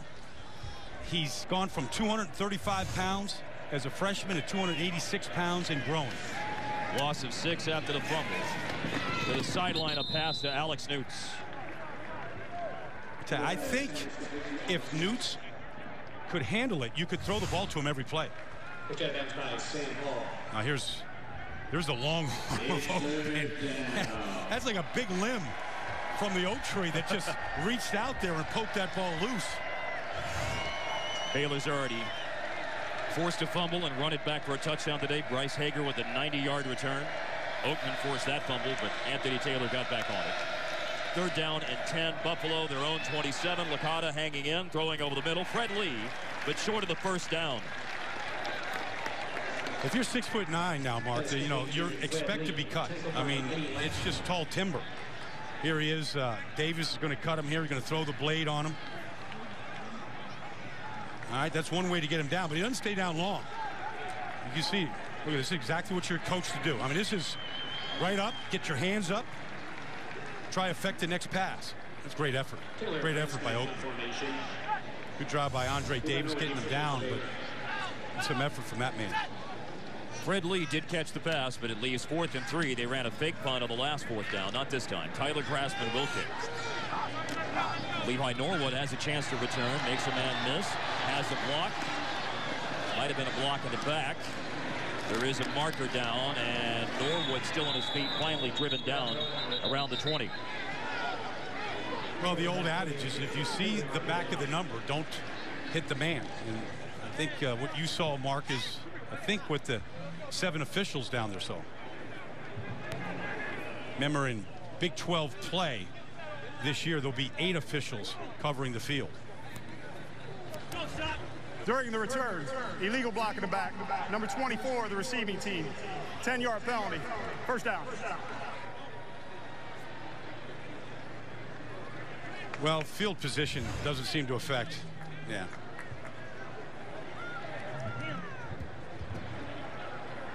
Right there's the block. Yeah, there it is. I mean, you see the back of the number.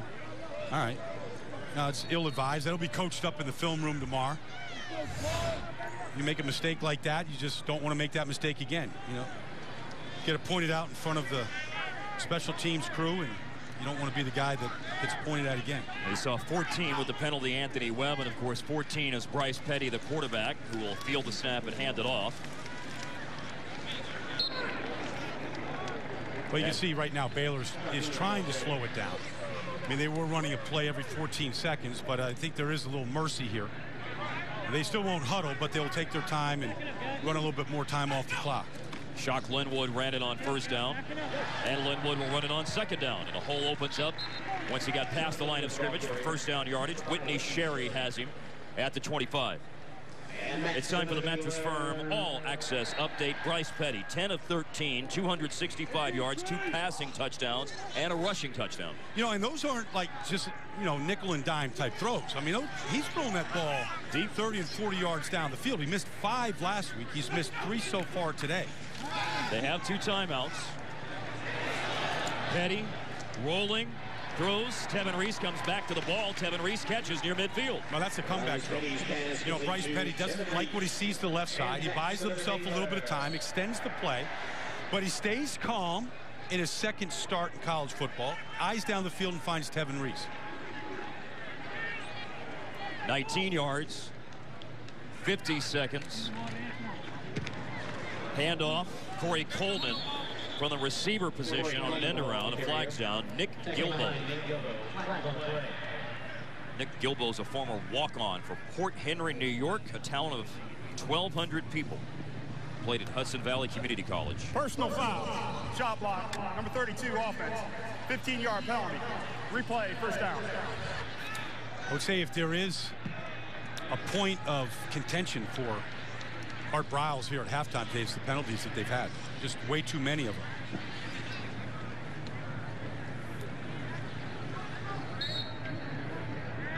Most points in a half for Baylor, the 56 that they've had in the first half today.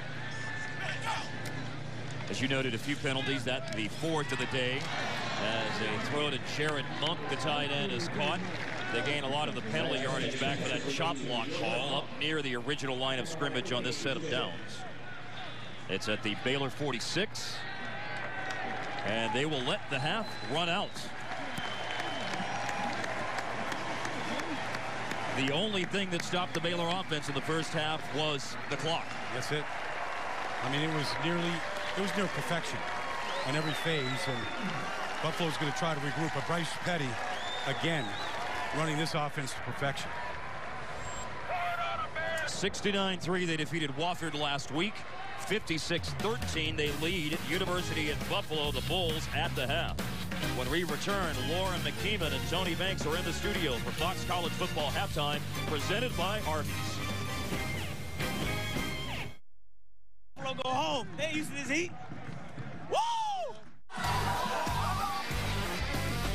What lies ahead is a new way. A new day has come. Let's not live for yesterday. A source of life and a passion for a new freedom. I want to live for today.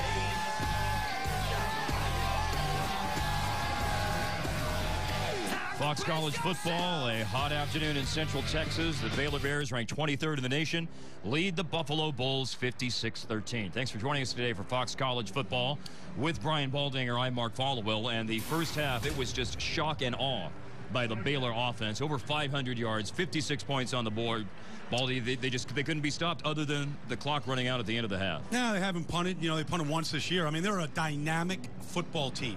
And speed in this business, when you run a spread offense, there's really no answer for it. Now, Buffalo's playing hard. They're doing all the right things. They're changing up. There's, you know, playing a lot of players, but you can't assimilate this speed in practice. And you don't get this in the MAC. They didn't see this type of speed at Ohio State last week. And so right now they're getting it, you know, live. And it's been impressive. It has been impressive. We can show you how impressive it was with some of the highlights from the first half as Baylor built this 56-13 lead. Well, I mean, Lake Seastrunk is, you know, he wants the Heisman, and he's running like he wants it. I mean, whether it's a touchdown run or bouncing things outside or showing the power, he's showing all the skills right now. And so he's been a highlight reel in the first 6 quarters of the season. He's doing everything that he said he thinks he can do the way he finished the season last year. But then Bryce Petty. I mean, this guy right now is running this offense to perfection. And it's not dink and dunk. It's deep throws to Tevin Reese. It's speed throws to the outside where you get the ball in the hands of some of these track stars and let them finish the play. And, you know, look, he's missed three throws today. He missed all of 5 last week. I mean, he's been in target, but it's not just the offense now. I mean, they're getting contributions from everything. Sam Hall here knocks the ball loose from Licata. The ball's on the ground. And here's Bryce Hager dancing, I don't know, 90 yards, 91 yards. It was a long ways. 91, second longest fumble return in Baylor history. Yeah, and so, you know, he needed a little bit of oxygen at the end of that run, and here we go. I mean, they haven't had the ball for 10 minutes, and they've got 500 yards of offense and 56 points. It's a full-blown display that I think is really going to catch the entire attention of the United States after this weekend. You know, so if you're Buffalo right now, Mark, you come out of the tunnel. I mean, it's a gut check. It's a flat-out gut check. Jeff Quinn has told him that. Finish this game. Finish it. Don't look at the scoreboard. Play hard. Be proud. And so I think that's probably the message from Jeff Quinn. The halftime stats that you just saw were brought to you by Napa. There's Jeff Quinn, the head coach at the University at Buffalo. And as Baldy said, it will be gut check time for his team here in the second half. The offensive leaders today for Baylor: Bryce Petty, the junior from Midlothian, just southwest of Dallas, 12 of 15, passed for 298 yards and 2 scores, ran for another. Lake Seastrunk, the junior running back from Temple, 17 rushes, 150 yards, building on the 11 for 111 and 2 TDs last week. And Tevin Reese, last week against Wofford, caught 97 yards worth of passes, 5 grabs, 4 for 97, and a touchdown from 61 yards out today. Well, Bryce Petty, you know, he waited 4 years to get his shot. And he's been incredible. But really, Lake Seastrong, that's a heck of a first half of work now. In 100-degree heat to go 17 carries, all right, $150, 3 touchdowns. I mean, that's a full day's work in 80-degree heat. And he doesn't look the least bit affected by the number of carries, the temperature. He looks as charged up to go play this third quarter. He didn't come out of the tunnel and play the game. Got to credit the conditioning work all off season. A lot of hard work in the heat of Central Texas for Lake Seastrong and his teammates. And they are dealing with the 100-degree heat quite well this afternoon, putting a Baylor modern era record of 56 points on the board in the first half. Well, Buffalo came here 4 years ago, but they didn't see a team like Baylor has now 4 years ago. Patrick Clark's kickoff over Darius Jones. Well, they didn't punt in the first half. So this is what their first half possessions look like from Baylor's offense, Mark. It was pretty much, you know, you practice against your own team. You hope you can do those kind of numbers. The number of big plays, you know, 30, 40, 50, 60, 70, 80 yards at a chunk, it's incredible. And don't forget, you had a defensive touchdown in there as well. And after averaging 111 per touchdown drive last week, it's 1 minute and 9 seconds today. A blast up the middle by Shock Linwood on first down. He is down just out inside the 30 at the 31. So a gain of 6 before Lee Skinner from Dayton, Ohio, junior linebacker, on the tackle for Buffalo. Now, it is a little dilemma. I mean, there's sportsmanship from Art Briles, and they're slowing it down a little bit, but their whole offense and how they practice is based on tempo. Linwood up the gut. Linwood a first down beyond their own 40. A run of 10. Skinner with another tackle. We said it last week when they tried to slow it down. It's not in their DNA. And a quick pass, Jared Monk over the middle after the play fake. Monk with a stiff arm, staying on his feet inside the Buffalo 20. The big tight end, Jared Monk, a senior from Wiley, 6'5", 275. Remember, Jordan Niver got hurt in the first half. Yeah, so, you know, Jared Monk, it's the next man up, and they're ready to play after that big gain. 40 yards was the gain. Linwood bouncing. Linwood on his feet. Linwood inside the 10. First and goal coming up. Okoye Houston with the tackle. That is a powerful kid now out of Linden, Texas. I mean, his first carry last week was a touchdown. First carry in college football was a touchdown. 5'8", 200. There's Linwood, another touchdown. Taking it in from 6 yards out. Shock Linwood. You know, Jeff Quinn, you can see, I mean, this is a fiery competitor, and really he has no answer. You know, you write whatever you want down the sheet. He's shaking his head in disbelief. Art Briles, the man in the black shirt right now, he's got to like what he sees. 104 on the touchdown drive. Jones, the extra point.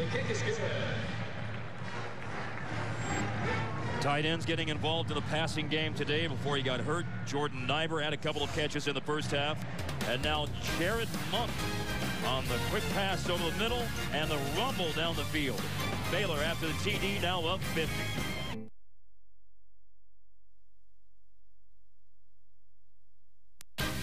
Fox College football is brought to you by Frost Brewed Coors Light, the world's most refreshing beer. This is a computer animation of the new stadium on the way here at Baylor. It's scheduled to open in August of 2014.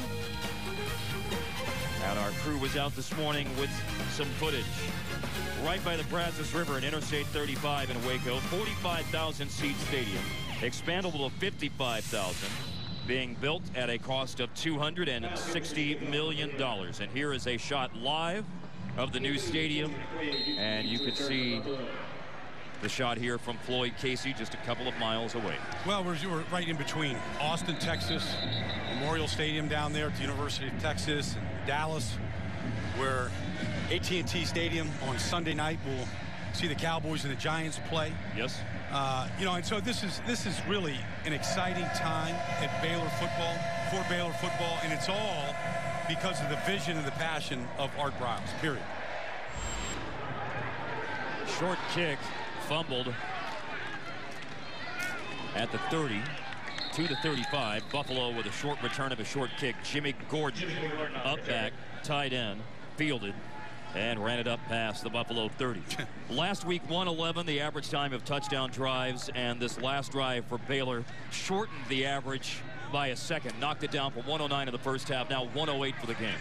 Well, I mean, it's hard. It's just really hard to defend. I mean, really, you know, there's a lot of people running spread football and hurry-up football and up-tempo football in the NFL and college, but I don't know of anybody that quite does it quite like Baylor does it. Alex Zordich is in a quarterback. Big hole for Anthony Taylor on the handoff from the Buffalo 34 where the drive starts. As Floyd Casey Stadium closes down this year, 64th year for Floyd Casey Stadium, Brian. The new stadium is costing $260 when Floyd Casey Stadium was built and opened with a game against Houston in September of 1950. That cost $1.5 million. Yeah, times have changed. Times have changed, yeah. I'm sure with your Duke education, you can figure out the economics and what it is in today's dollars. I could prorate it. I could do that. Rate of inflation. Anthony Taylor on a second down handoff. Suleiman Masumbuko with the tackle on second down.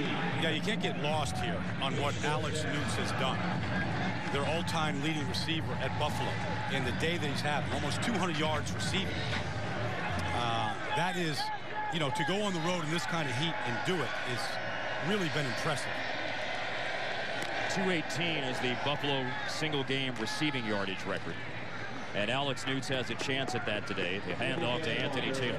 Should have enough for the first down at their own 44. Terrence Lloyd on the tackle. Well, he was first in yards, reception yards. He was second in number of receptions coming in today. He was fourth in college football in number of touchdowns caught. So he's had an impressive career and maybe the best game he's ever had right here today. And it's a shame that it's being overshadowed by this performance of Baylor. Alex Zordich, another handoff. This is Anthony Taylor with 4 straight carries and wrestled to the turf. Big tackle by Brody Trahan. It's Buffalo's first half. We showed you the Baylor possessions a moment ago. Here's Buffalo. It started out with a flea flicker as part of an 8-play, 75-yard drive to get it started. Well, yeah, you know, they scored in the opening drive, and really that fumble down there that Bryce Hager returned for a touchdown. I mean, they were knocking on the door. They're inside the 10-yard line. Could have had another touchdown.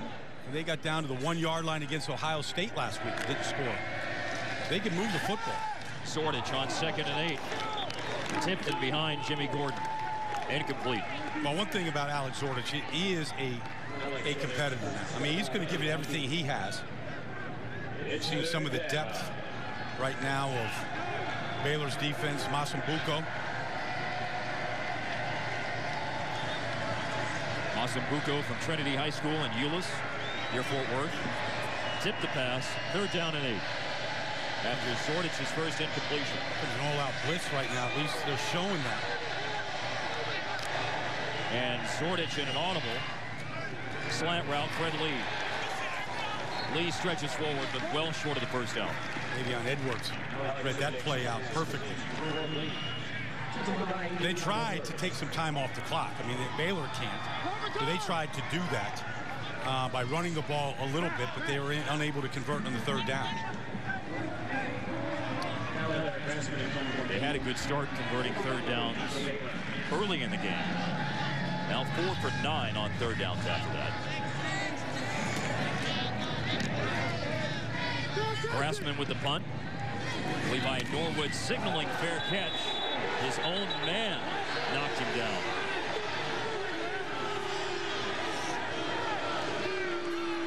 Courtney Lester was back for Buffalo on special teams. Here's Norwood with the fair catch. And the collision at the 10-yard line. Baylor up 63-13, 11 minutes left, 3rd quarter.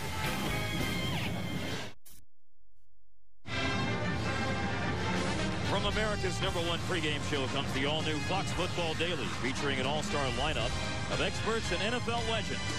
Get everything you love on Sunday, every day of the week. Fox Football Daily, weeknights at 6 Eastern on America's new sports network, Fox Sports 1. Seth Russell, redshirt freshman from Garland. He played last week. He had a touchdown run, a touchdown pass to Corey Coleman of 70 yards, had a 4-of-4, 99-yard passing day. And he's in and throws over the middle. And another catch for Baylor. The offense moves quickly, 20 yards to Levi Norwood. Well, he didn't just have a touchdown run and touchdown pass. On his first run, he ran for a touchdown. On his first pass, he threw a touchdown pass. So it was instant success for Seth Russell. They're really pleased with the way he performed versus Wofford last Saturday. It's the first catch today for Levi Norwood. Norwood caught 2 passes last week, a catch now in 17 straight games. Linwood with the rush. Stopped for no gain by Lee Skinner. Bryce Petty, first 2 collegiate starts. Here's what he's done. Completed 80% of his passes, Brian, 650 yards, 4 TDs. RG3. Who is he? Nick Florence, who is he? Who is that guy? That's a backup offensive line in there right now. And this is what happens when you become a top-flight program. Second half of these games during the season, you start getting a number of these guys like Laquan McGowan. You get to, a Seth Russell. You get these guys some real playing time and get them familiar with the speed of college football.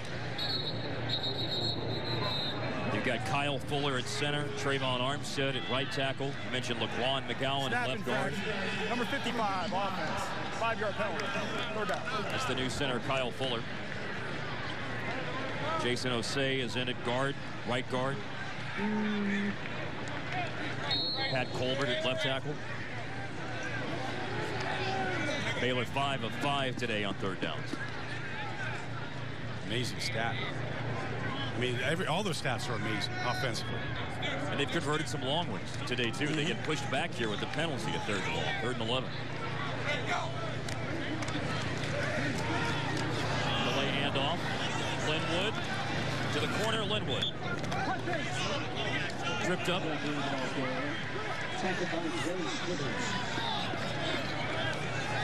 It will be the first time today that we've seen the forgotten man on the Baylor roster. From Knoxville, Tennessee, the junior Spencer Roth, the punter. Saw him one time last week. He punted for 40 yards. And we will see him with his first punt of the day. And Alex Newts, who's been a major factor in the Buffalo passing game, back deep to receive. A rush on the punt. 1 bounce to Newts. Oh, he must have called for a fair catch. On the bounce. Yeah. TV, Terrence. TV. Run with it after you fair catch it. It should be a penalty, but I don't know if they blew it dead.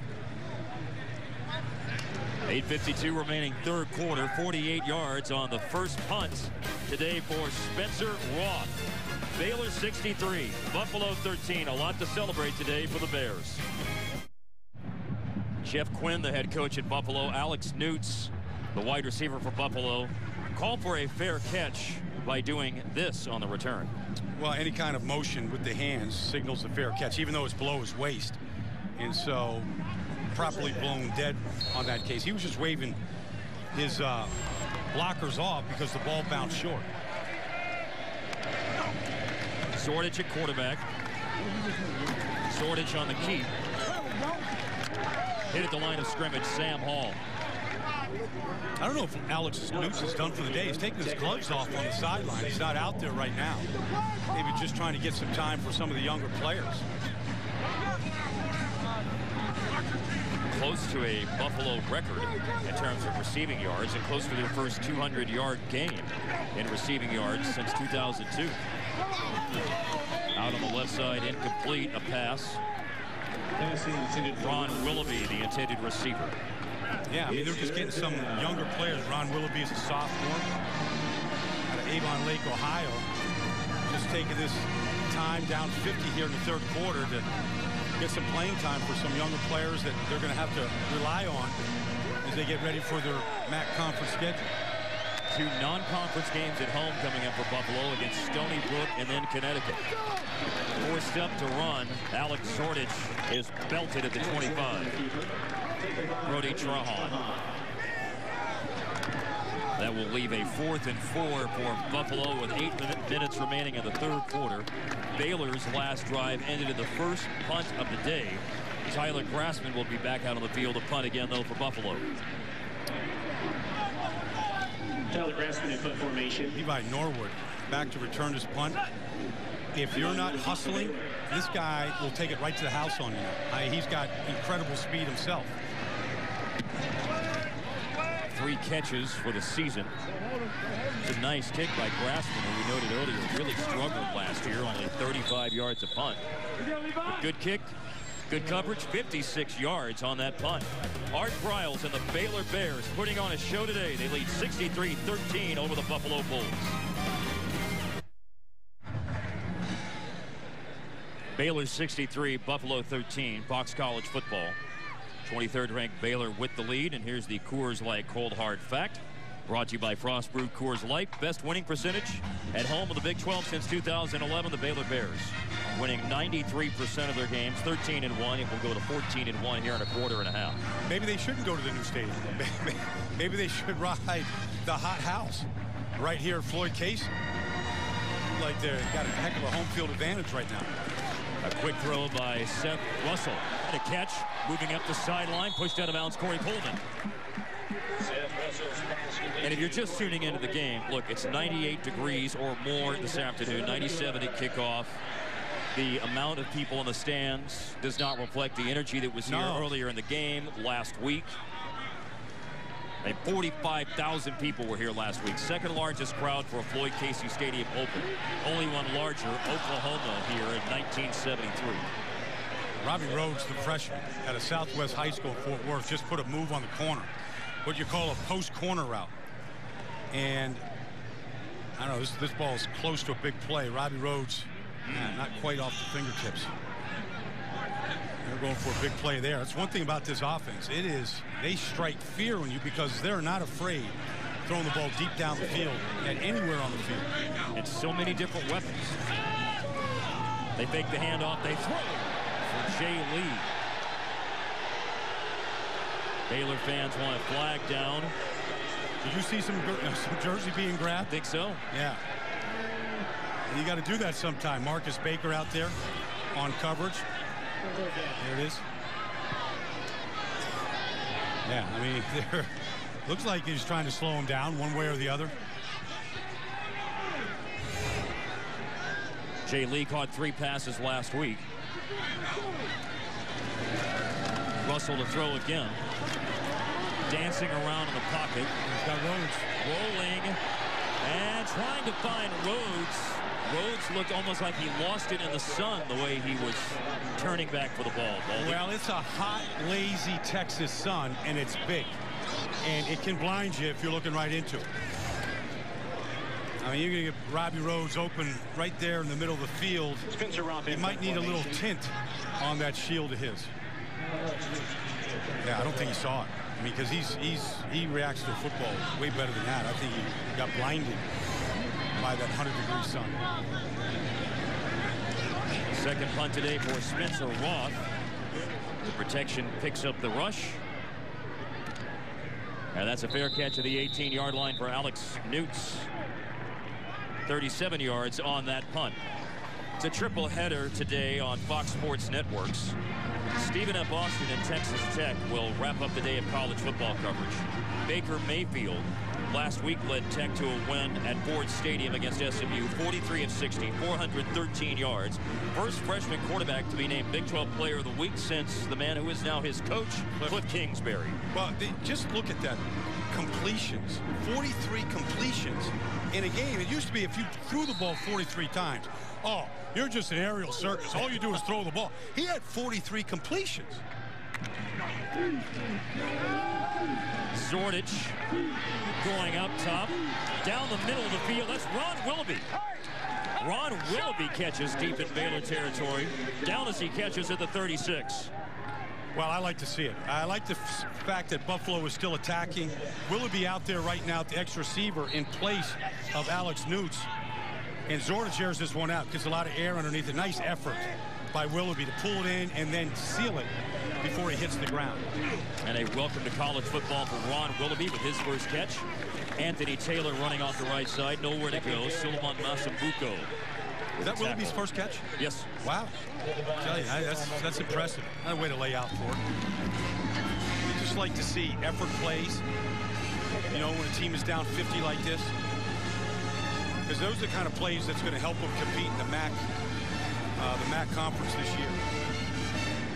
The MAC has 3 bowl tie-ins, but last year, with Northern Illinois getting into the BCS, Zordich will keep it. Zordich cut down at the 30-yard line of Baylor by Ryan Reed, a run of 6. Last year, Baldy, 7 teams represented the Mid-American Conference in bowl games. Yeah. Three tie-ins this year, but like I said, Northern Illinois in the BCS last year. Northern Illinois was, you know, in the Orange Bowl against Florida State last year. Great quarterback play. Came up short in that game, but that was an incredible journey for a MAC team. And of course, in the NFL draft this year, the NFL draft, I mean, Eric Fisher, Mid-American Conference player that man Jeff Quinn knows all too well. From Central Michigan. Yeah, #1 pick in the draft to Kansas City. They're starting right tackle tomorrow as they get ready to take on the Jacksonville Jaguars.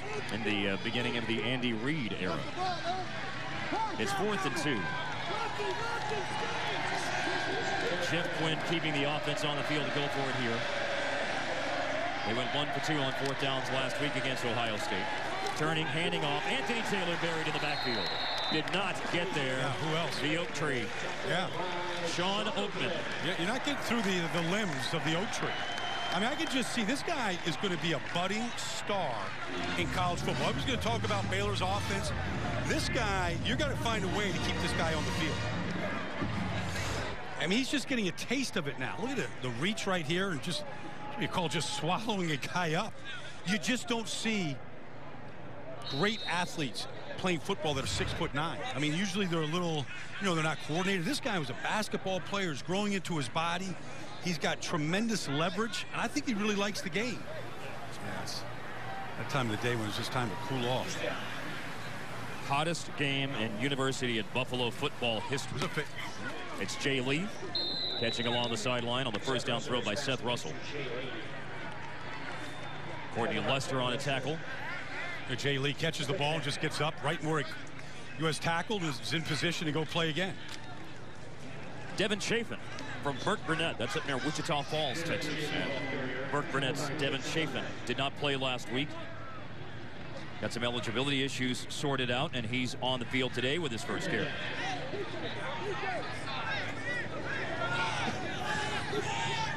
Baylor scored 56 points in the first half. Bryce Petty engineered one more drive to start the third quarter. His day is done. Nick Gilbo flushes Seth Russell out of the pocket. Russell on a scramble. Bumped right at the boundary. And right at the first down marker, he should have enough. Seth Russell from Garland, just outside of Dallas. We were talking to Art Briles about Texas high school football and why it's such a great sport. It makes America better. It teaches you teamwork, the toughness. You got to earn your stripes to be on the field. It's competitive. All of those great attributes that goes into making a good person. You learn from football. And that's why Texas football is just so big and powerful. Russell with a play fake. Darting around the pocket. A flag is thrown. Coming back to catch at the first down marker. Don't think the play is going to stand there.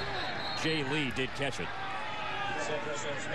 Loved hearing the passion, though, that Art Briles spoke with. And then, look, it's understandable because his roots are in Texas high school football. Holding, number 72, offense. 10-yard penalty. Replay, first down. 4 state titles as a head coach at Stephenville. Georgetown, before that out in West Texas for, I love the nickname. I remember this from many, many years ago, the Hamlin Pied Pipers, Baldy. So that was his first head coaching job. You know, I had the TV on early this morning. Remember when you were a kid, you turned on Saturday morning, you watched cartoons? Yes. Well, in Texas, you turn the TV on Saturday morning, it's high school football. You're watching recaps from Friday night. You open up the Sunday paper here in Waco or Dallas or Midland or Austin, and it's 8 straight pages of high school football. There's high school football games on the radio on Friday night. There's rebroadcast of games. There's TV show, Friday Night's Lights. I mean, it's larger than life, but it's a good life. The penalty moves Baylor back. Russell guns it to Robbie Rhodes. Out at the Baylor 36. And Rhodes, right out of high school, Southwest High School up at Fort Worth. He had a game in high school, Baldy, as a junior. He caught 10 passes for 394 yards, and 10 of the catches were, or 8 of the 10 catches were for touchdowns. That sounds like a Baylor stat. Now a run for Chapin into Buffalo territory. They convert him on 2nd down and long. A first down over midfield. Courtney Lester with the tackle on Devin Chapin. And they move quickly again. They're shuttling in an offensive guard. It's like Fuller was hurt. Yeah. And another center's gone into the game. And Russell, again, darting around the pocket. Ooh, showing some elusiveness, but finally a takedown by Jake Stockman. Stockman had 2.5 sacks last year, junior from Joliet, Illinois. You know, and when I watch those high school football shows on Saturday morning or Friday night, every high school in this state's playing a spread offense. You know, so like the talk on the national level is, why are these young quarterbacks so ready to play at the NFL level? It's because they came out of systems just like this in high school and then through college. And another quick pass. Russell finds Lynx Hawthorne. With 2:15 remaining in the third quarter, he has gone, at least for the most part, gone are the days of 3 yards in a cloud of dust. Well, now, Nick Saban is not 3 yards in a cloud of dust, but he believes in his system, you know, where it's a fullback, there's a tight end on the field, you huddle up. He lost to Texas A&M in this spread offense, and Johnny Manziel and the coming out party he had last year. It'll be interesting to see if Nick Saban learned anything about that defeat to A&M last year. Texas A&M hosting Alabama next week. Another flag down in the offensive backfield. Russell uncorks a great pass that's caught by Jay Lee for a touchdown, but a marker is down. Wow, that was holding. Number 69, offense. 10-yard penalty. 3rd down. It won't stand, but I know what you wanted to say, Brian, about what a great throw it was. Russell to Jay Lee. He's going to his left, Mark, and he flicks this ball. It's in the air over 50 yards. The throw was incredible. Watch where he throws his ball from. Because he gets a little pressure on the outside. All right, he's got to step up now. He's going to his left. Look at this ball. That ball's in the air over 50 yards on a flick. Wow, great concentration. Moves Baylor back to 3rd and 20 with the hold. And now Russell is down. Good job by Buffalo. Sacked by Adam Redden. Yeah, Redden was in there, who's had a big day from the cornerback position. Mack was in there on that one. I tell you, that Redden will hit you now. He's the guy who cut down Niver, and the hard hit that upended Niver and more the hard fall, that ended his day. He put a big hit on Braxton Miller last week in Columbus, too. It just catches your eye the way he knifes in and will take you right down. Adam Redden's a senior. He had 2 blocked kicks last year. And Redden was pretty close to Spencer Roth right there. Fair catch at the 20 with 1 minute remaining in the third, and Baylor up 63-13. Here's a Fox College football game break. Checking in now with Laura McKeeman. Well, Mark, we're going to go to Toledo at Missouri, where we've got a player ejection. Toledo's Terrence Owens throws an incomplete pass intended for Bernard Reedy, who takes a hard hit by Missouri's Andrew Wilson. Wilson leads in with his head and is automatically ejected for targeting, guys.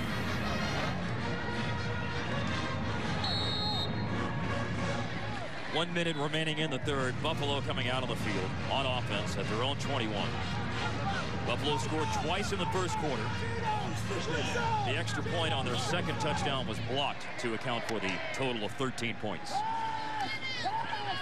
Sornich down the sideline, and the marker comes in. I really thought the offensive player ran in to the defensive player there. Ron Willoughby caught a pass earlier in the quarter. He was the intended receiver. Xavier Howard had an interception earlier in the game. There's a lot of penalties on the secondary Baylor today. And they're going to see teams at Oklahoma State. We're going to put the ball up a whole lot this year. Alan Eck is the referee. Xavier Howard is the player for Baylor that was back in coverage. Here's the call. There were 2 fouls. Pass interference, number 18, defense. 15-yard penalty. First down. After the play was over, personal foul, number 50, offense. 15-yard penalty. It's 1st and 10. Right back where they started after all of that. Yeah, they cancel each other. That's Andre Davis, number 50. He doesn't hear a whistle, Andre. He's a converted defensive lineman. They're going to pull him out of the game right now. Maybe good for good. It's one of Jeff Quinn's projects, is taking defensive linemen, tight ends, and converting them to offensive linemen. We will find out as soon as we can who that is. It's being carted off right now for Buffalo. Inside handoff, Anthony Taylor. You brought up the point about Jeff Quinn. We talked to him this week. He loves to take athletic players from the defensive line, from the tight end. He loves their competitiveness, their nastiness, their tenacity of their defensive players, and put them on the offensive line. He said, you find me the player, I'll coach him up and make a player out of him on the O-line. Well, the starting center for the Philadelphia Eagles is one of his guys. Jason Kelsey, when he had him at the University of Cincinnati, took a slow middle linebacker, made him into a fast, really good center, as he'll be leading the Chip Kelly offense into Washington on Monday night. Kendall Ehrlich with the tackle as Anthony Taylor got another carry. Taylor has seen the lion's share of the workload at running back. Remember that Brandon Oliver got slowed up with an injury. Could be the final snap of the 3rd quarter here. Buffalo had a new running back into the game. It's James Potts. That's the end of the 3rd quarter. The quarter. It has been all Baylor today. Lake Seastrunk, Bryce Petty. On a very hot afternoon, their offense was blazing hot in the first half. They built a 50-point lead as you're watching Fox College Football.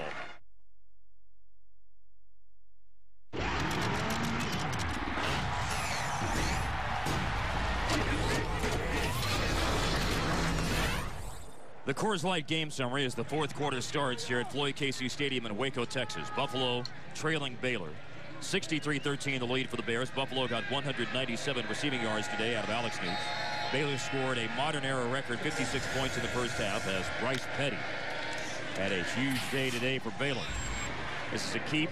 Alex Zordich, the Buffalo quarterback.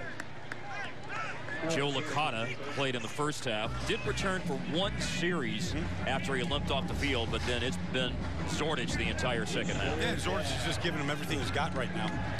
I mean, just competing like crazy, and it's his senior year right now, so he's taking advantage of every snap he can get out there on the field. An 8-game starter last season who threw for 1,254 yards, 9 touchdowns, 7 interceptions.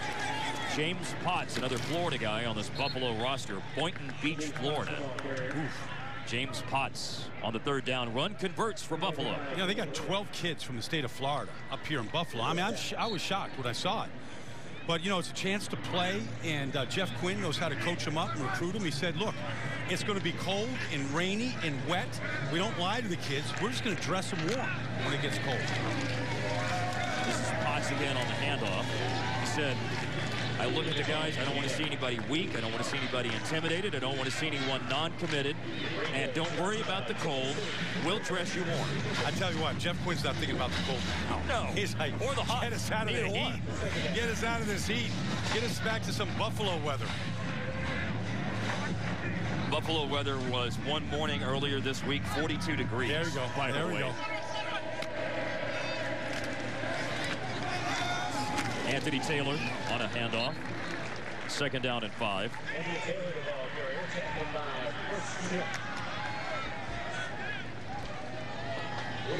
Early in the 4th quarter, again, Buffalo is looking at Stony Brook and Connecticut home games in their upcoming schedule.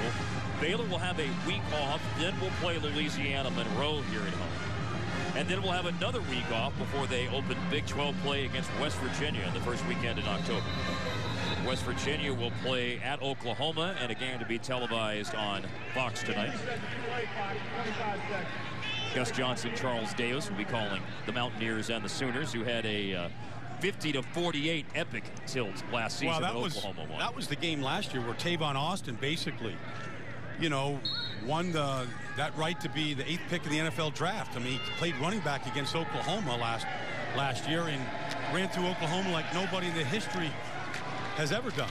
Anthony Taylor converts on 3rd down, takes on the defender and rolls over Ryan Reed. Blake Seastrunk on the Baylor sideline. Talked about it last week on the Baylor-Wofford broadcast, and he has pronounced himself a candidate for the Heisman Trophy, and you have to mention him with these names based on his first 2 weeks' performance. Yeah, you know, and as long as Baylor just keeps exploding offensively and winning games, then he's really going to be considered. Because that's what it ultimately comes down to. Are you helping your team win games? Now, these kind of games, he's putting up the type of numbers you need. What's he going to do in the big games, the close games, the games that you just mentioned last year, West Virginia, Oklahoma? Is he the difference maker in those games? There is an injury for Buffalo on offense. 12 minutes, 20 seconds remaining. Baylor leads 63-13.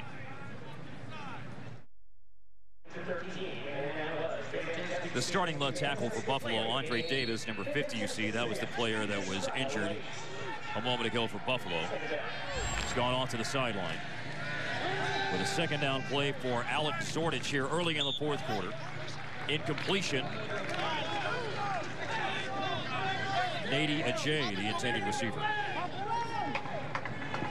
There's Davis on the Buffalo sideline. They've had a lot of guys go off injured today. Well, he was an all-MAC player, and really one of Jeff Quinn's real prized pupils. Just going from one position and switching to left tackle and bringing a defensive lineman's mentality to the position. Played the most snaps on the team in 2012 as Zordich throws for the sideline.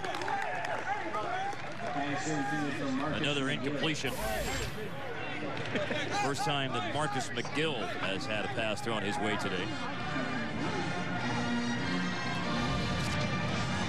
And Buffalo will send Tyler Grassman back out on the field to punt again. The cousin of Tyler Grassman, Corbin Grassman, is the long snapper. You think about kids and cousins and brothers throwing the football in the backyard to each other. They were long snapping in the backyard as cousins, Corbin and Tyler Grassman. That's no joke either. They probably did that on every holiday in the backyard. One snapping to the other, back and forth. 11:51 remaining. A timeout on the field with Baylor at home leading Buffalo 63-13.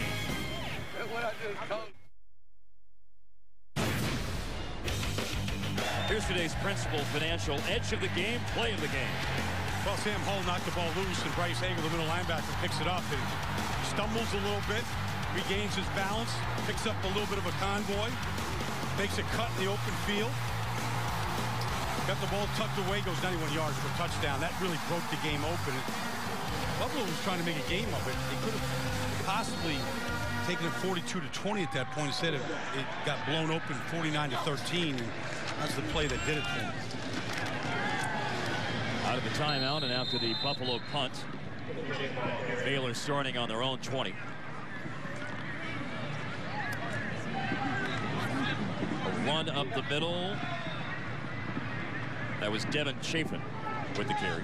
There's Bryce Hager, who had what proved to be the 2nd longest fumble return in Baylor history. 91 yards on that touchdown run. Another carry here for Chafin. The longest, as we mentioned at the time, was Charles McClanahan in 1974.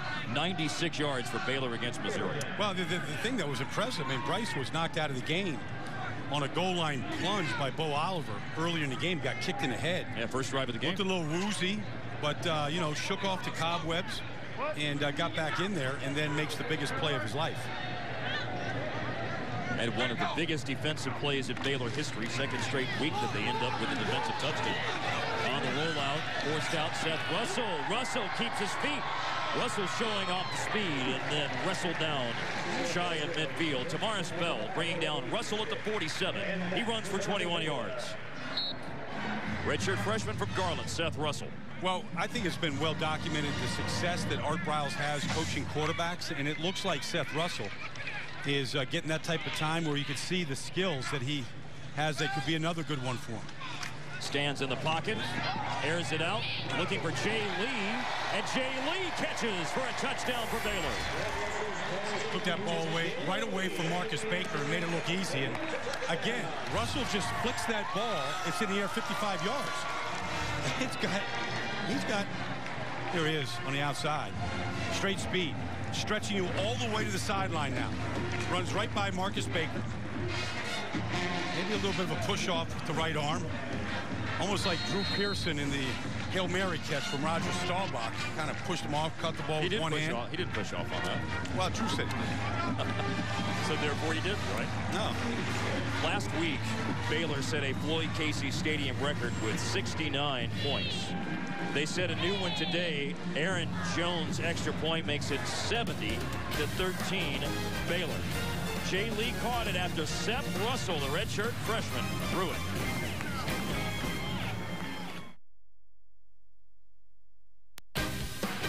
Fox College Football is brought to you by Academy Sports and Outdoors. Right stuff, low price, every day. And by Ford F-Series, America's best-selling truck for 36 straight years.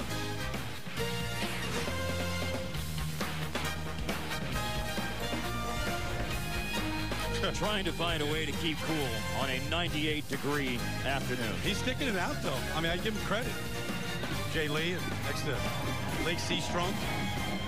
Jay Lee just caught the 53-yard pass. Baldy, 3 pass receptions for Baylor today of over 50 yards, and they also had the 91-yard fumble return.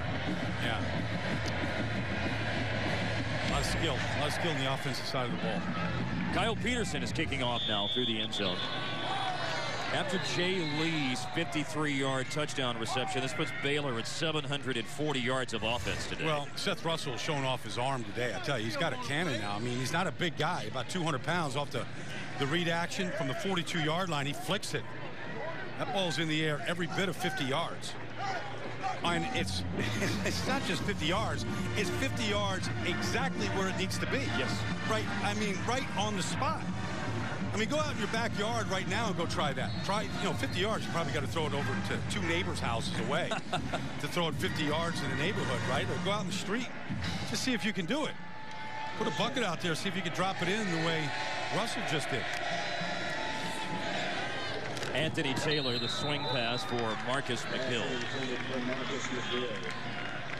Today, another huge day for the Baylor offense. Well, we're over 600 yards. I mean, they're over 700 yards right now. But yeah, I mean, that's what Art Briles, he's run the split veer. He's run, the spread option. Now he's like the super spread option with superior speed. Amazing that for 110 years, they gained over 600 yards 5 times. 17 times now in the last 4 years. At 740 and counting today. It was over 500 at the half with the 56 points. Now this is a Floyd Casey Stadium record in points. It's a post-World War II record in scoring. Yeah, but that's just it's the game. It's the way the game is evolving right now. It's evolving into this type of game. I mean, we're going to see it in the NFL this season, too. Teams putting up much bigger numbers. Oh, big hit. Big hit.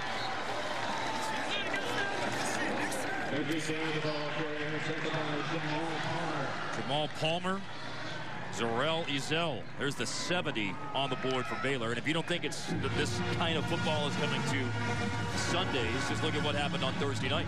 I mean, Peyton Manning threw 7 touchdown passes against the reigning Super Bowl champion. 5 in 1 half. So that's where this whole thing is going. The speed that Art Briles plays with, the speed on the edge. I mean, how many receivers can you get that have world-class speed? Let's get them out there. Let's get the ball in their hands and see what they can do. One more player running out on the field now for Baylor.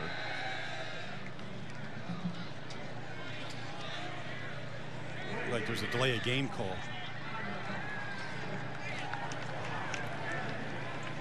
Delay of game on Buffalo. Cal Spangler got a couple of chances to return last week, and he's back deep for Baylor. When you're up 70-13, even after the penalty, there's some smiles and laughs on the sideline. Smiles and laughs, but as Art Briles' T-shirt said last week, there's no days off. No. Somebody reiterated that as a message to me before the broadcast today. Someone a nice lavender shirt told me that today. Yes. No, we're not allowed. No days off. It's football season.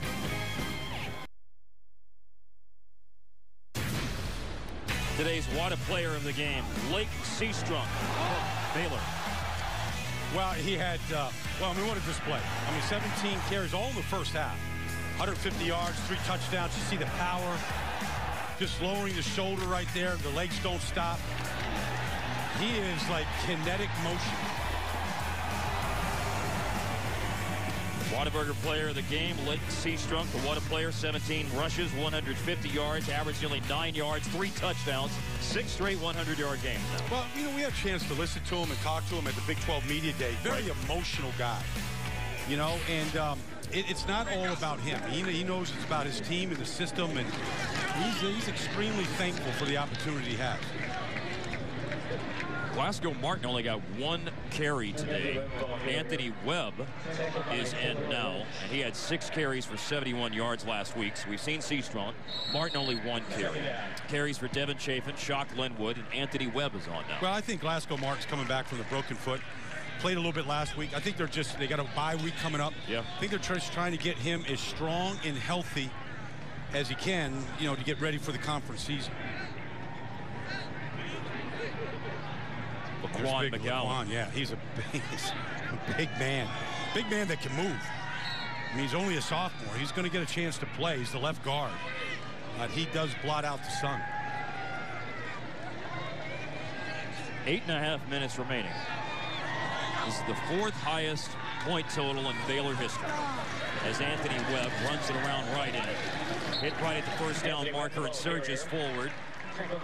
Baylor moves the sticks again. And the big numbers keep pouring in. This is now the 3rd most passing yards today for Baylor in school history. 452.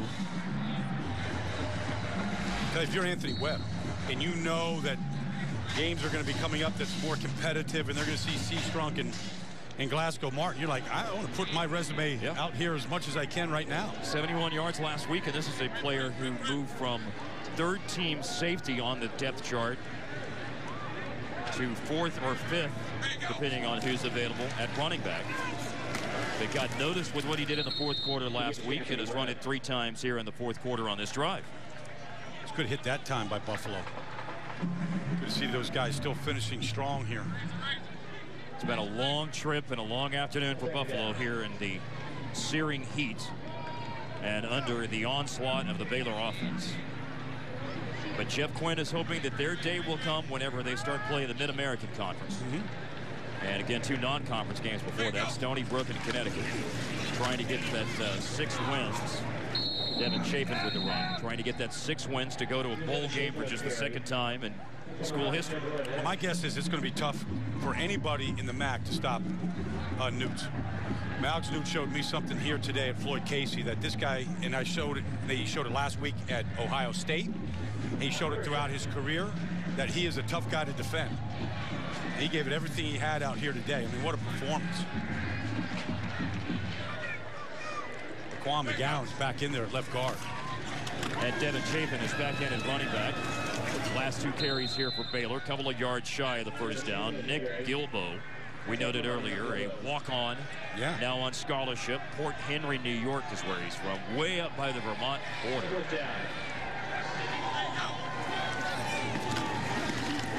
Devin Chafin leaps over the pile on 4th down for the first down.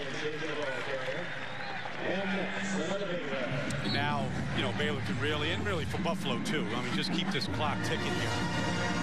Buffalo needs to really kind of pick their heads up when they leave here today, get themselves some fluids, flush this out, take what they can from it, and really get ready for Stony Brook. Was it next week they play Stony Brook? Yeah. Yes. Yeah, you got to put this behind them.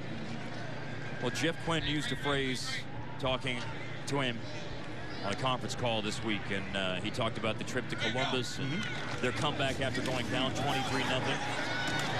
Tough run here, Webb to the left side.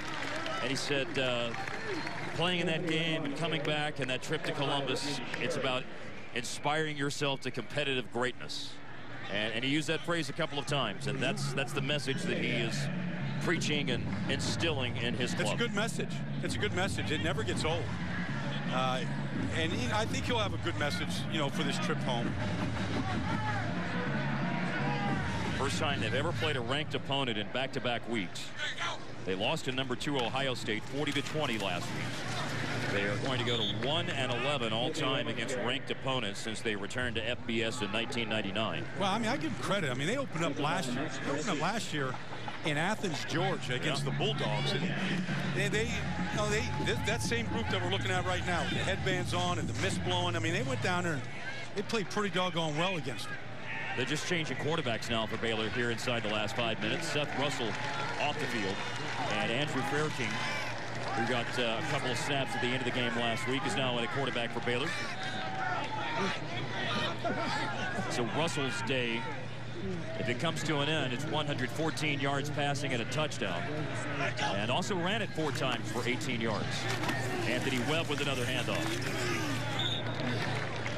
With 4.5 minutes remaining. Tedroy Lynch with the tackle. Tedroy Lynch had a chance to be on a big play last week. He was the player for Buffalo who recovered the fumble that Khalil Mack had forced in the 3rd quarter. It was 30-20 Ohio State when that happened. And Buffalo recovered a fumble at the 2, but the play was negated because of a hands-to-the-face penalty on a bull rush by Khalil Mack. Could have made it a lot closer.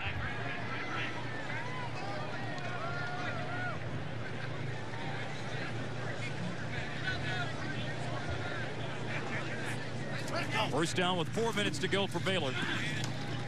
And another quick hitter handoff for Anthony Webb. Well, the one bit of relief for the folks in Waco today is that a storm is not too far away. Yeah, but I think it's a dust storm, which may not be the best type of storm to come in and cool things off. It's wind off. There's a thunderstorm off to the east and wind off that storm. Second down and 7, 3:34 to go. Baylor leads Buffalo 70-13.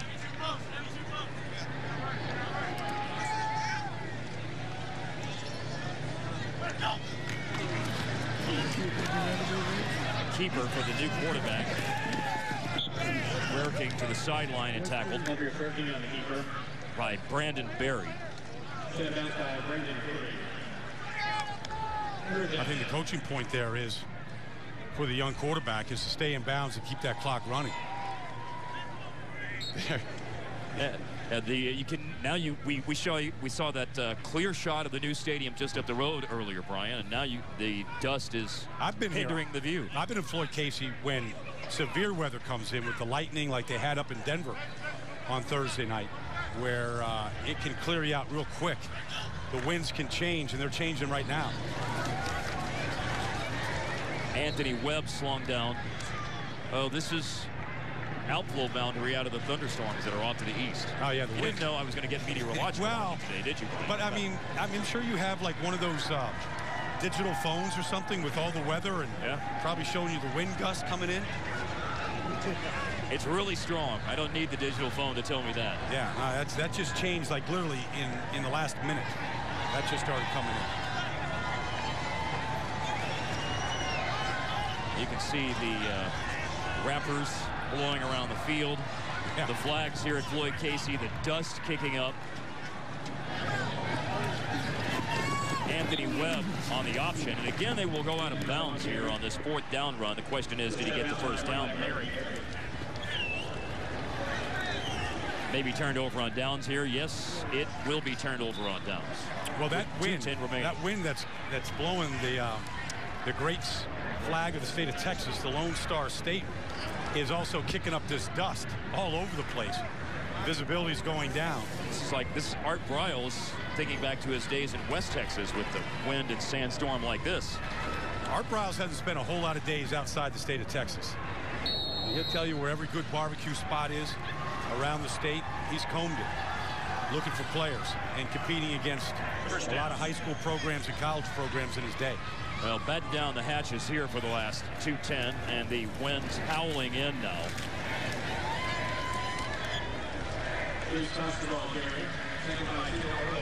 Barring a turnover, it's a end of the day for Baylor on offense, but it's a new school record of total yardage. 782 yards. The previous best was the 777 Lucky Sevens in that 2011 Alamo Bowl win over Washington. The final score that night, 67-56.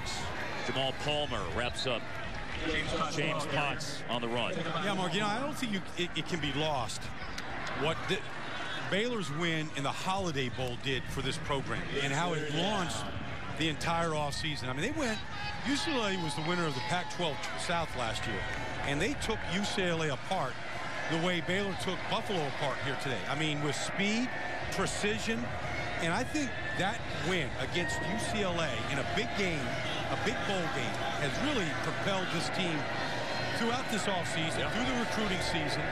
And he said, Art Briles said, the recognition we've got is deserved, but it also makes us very cognizant of what we got to maintain and keep up to. The only other time in school history that Baylor won bowl games in back-to-back seasons was 1985 and 1986 under Grant Taft. Yeah, great Grant Taft. 25 years here in Waco. We'll be in Denton, Texas next week. North Texas and Conference USA. They're trying to go 2-0 tonight as they play at Ohio, another Mid-American Conference team. Same conference as Buffalo.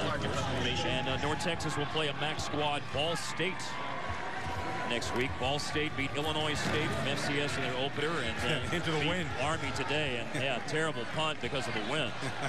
Nothing you could do there. That will hurt the punting average. This wind, you get this wind up in Buffalo like this. Cyril Richardson, really the All-American left guard, had a good day. Another day at the office for Cyril. Only 13 yards on that punt held up into the wind.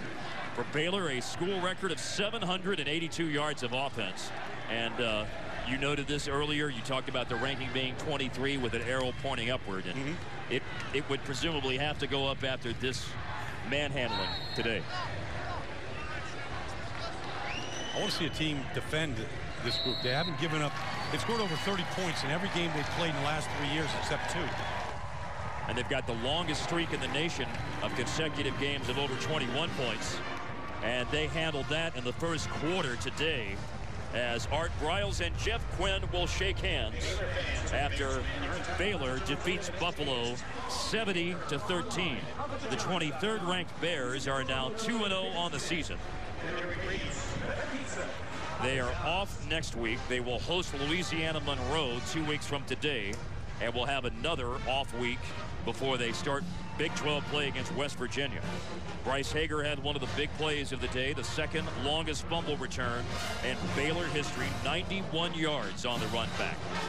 Bryce Petty, 338 passing yards today in just his second start.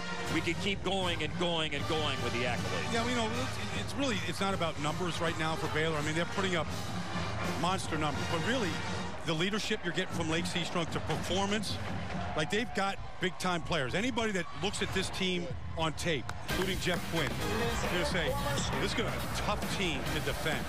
We got to be at our very best and tackle our best, because guys like Devin Reese can score in a second on you. Lloyd Casey Stadium record, 70 points by Baylor today in the win. Coming up next, Fox College football continues as Stephen F. Austin clashes with Texas Tech and Lubbock. For Brian Baldinger and our great crew here in Waco, I'm Mark Followell. You've been watching Fox College football on Fox Sports Networks.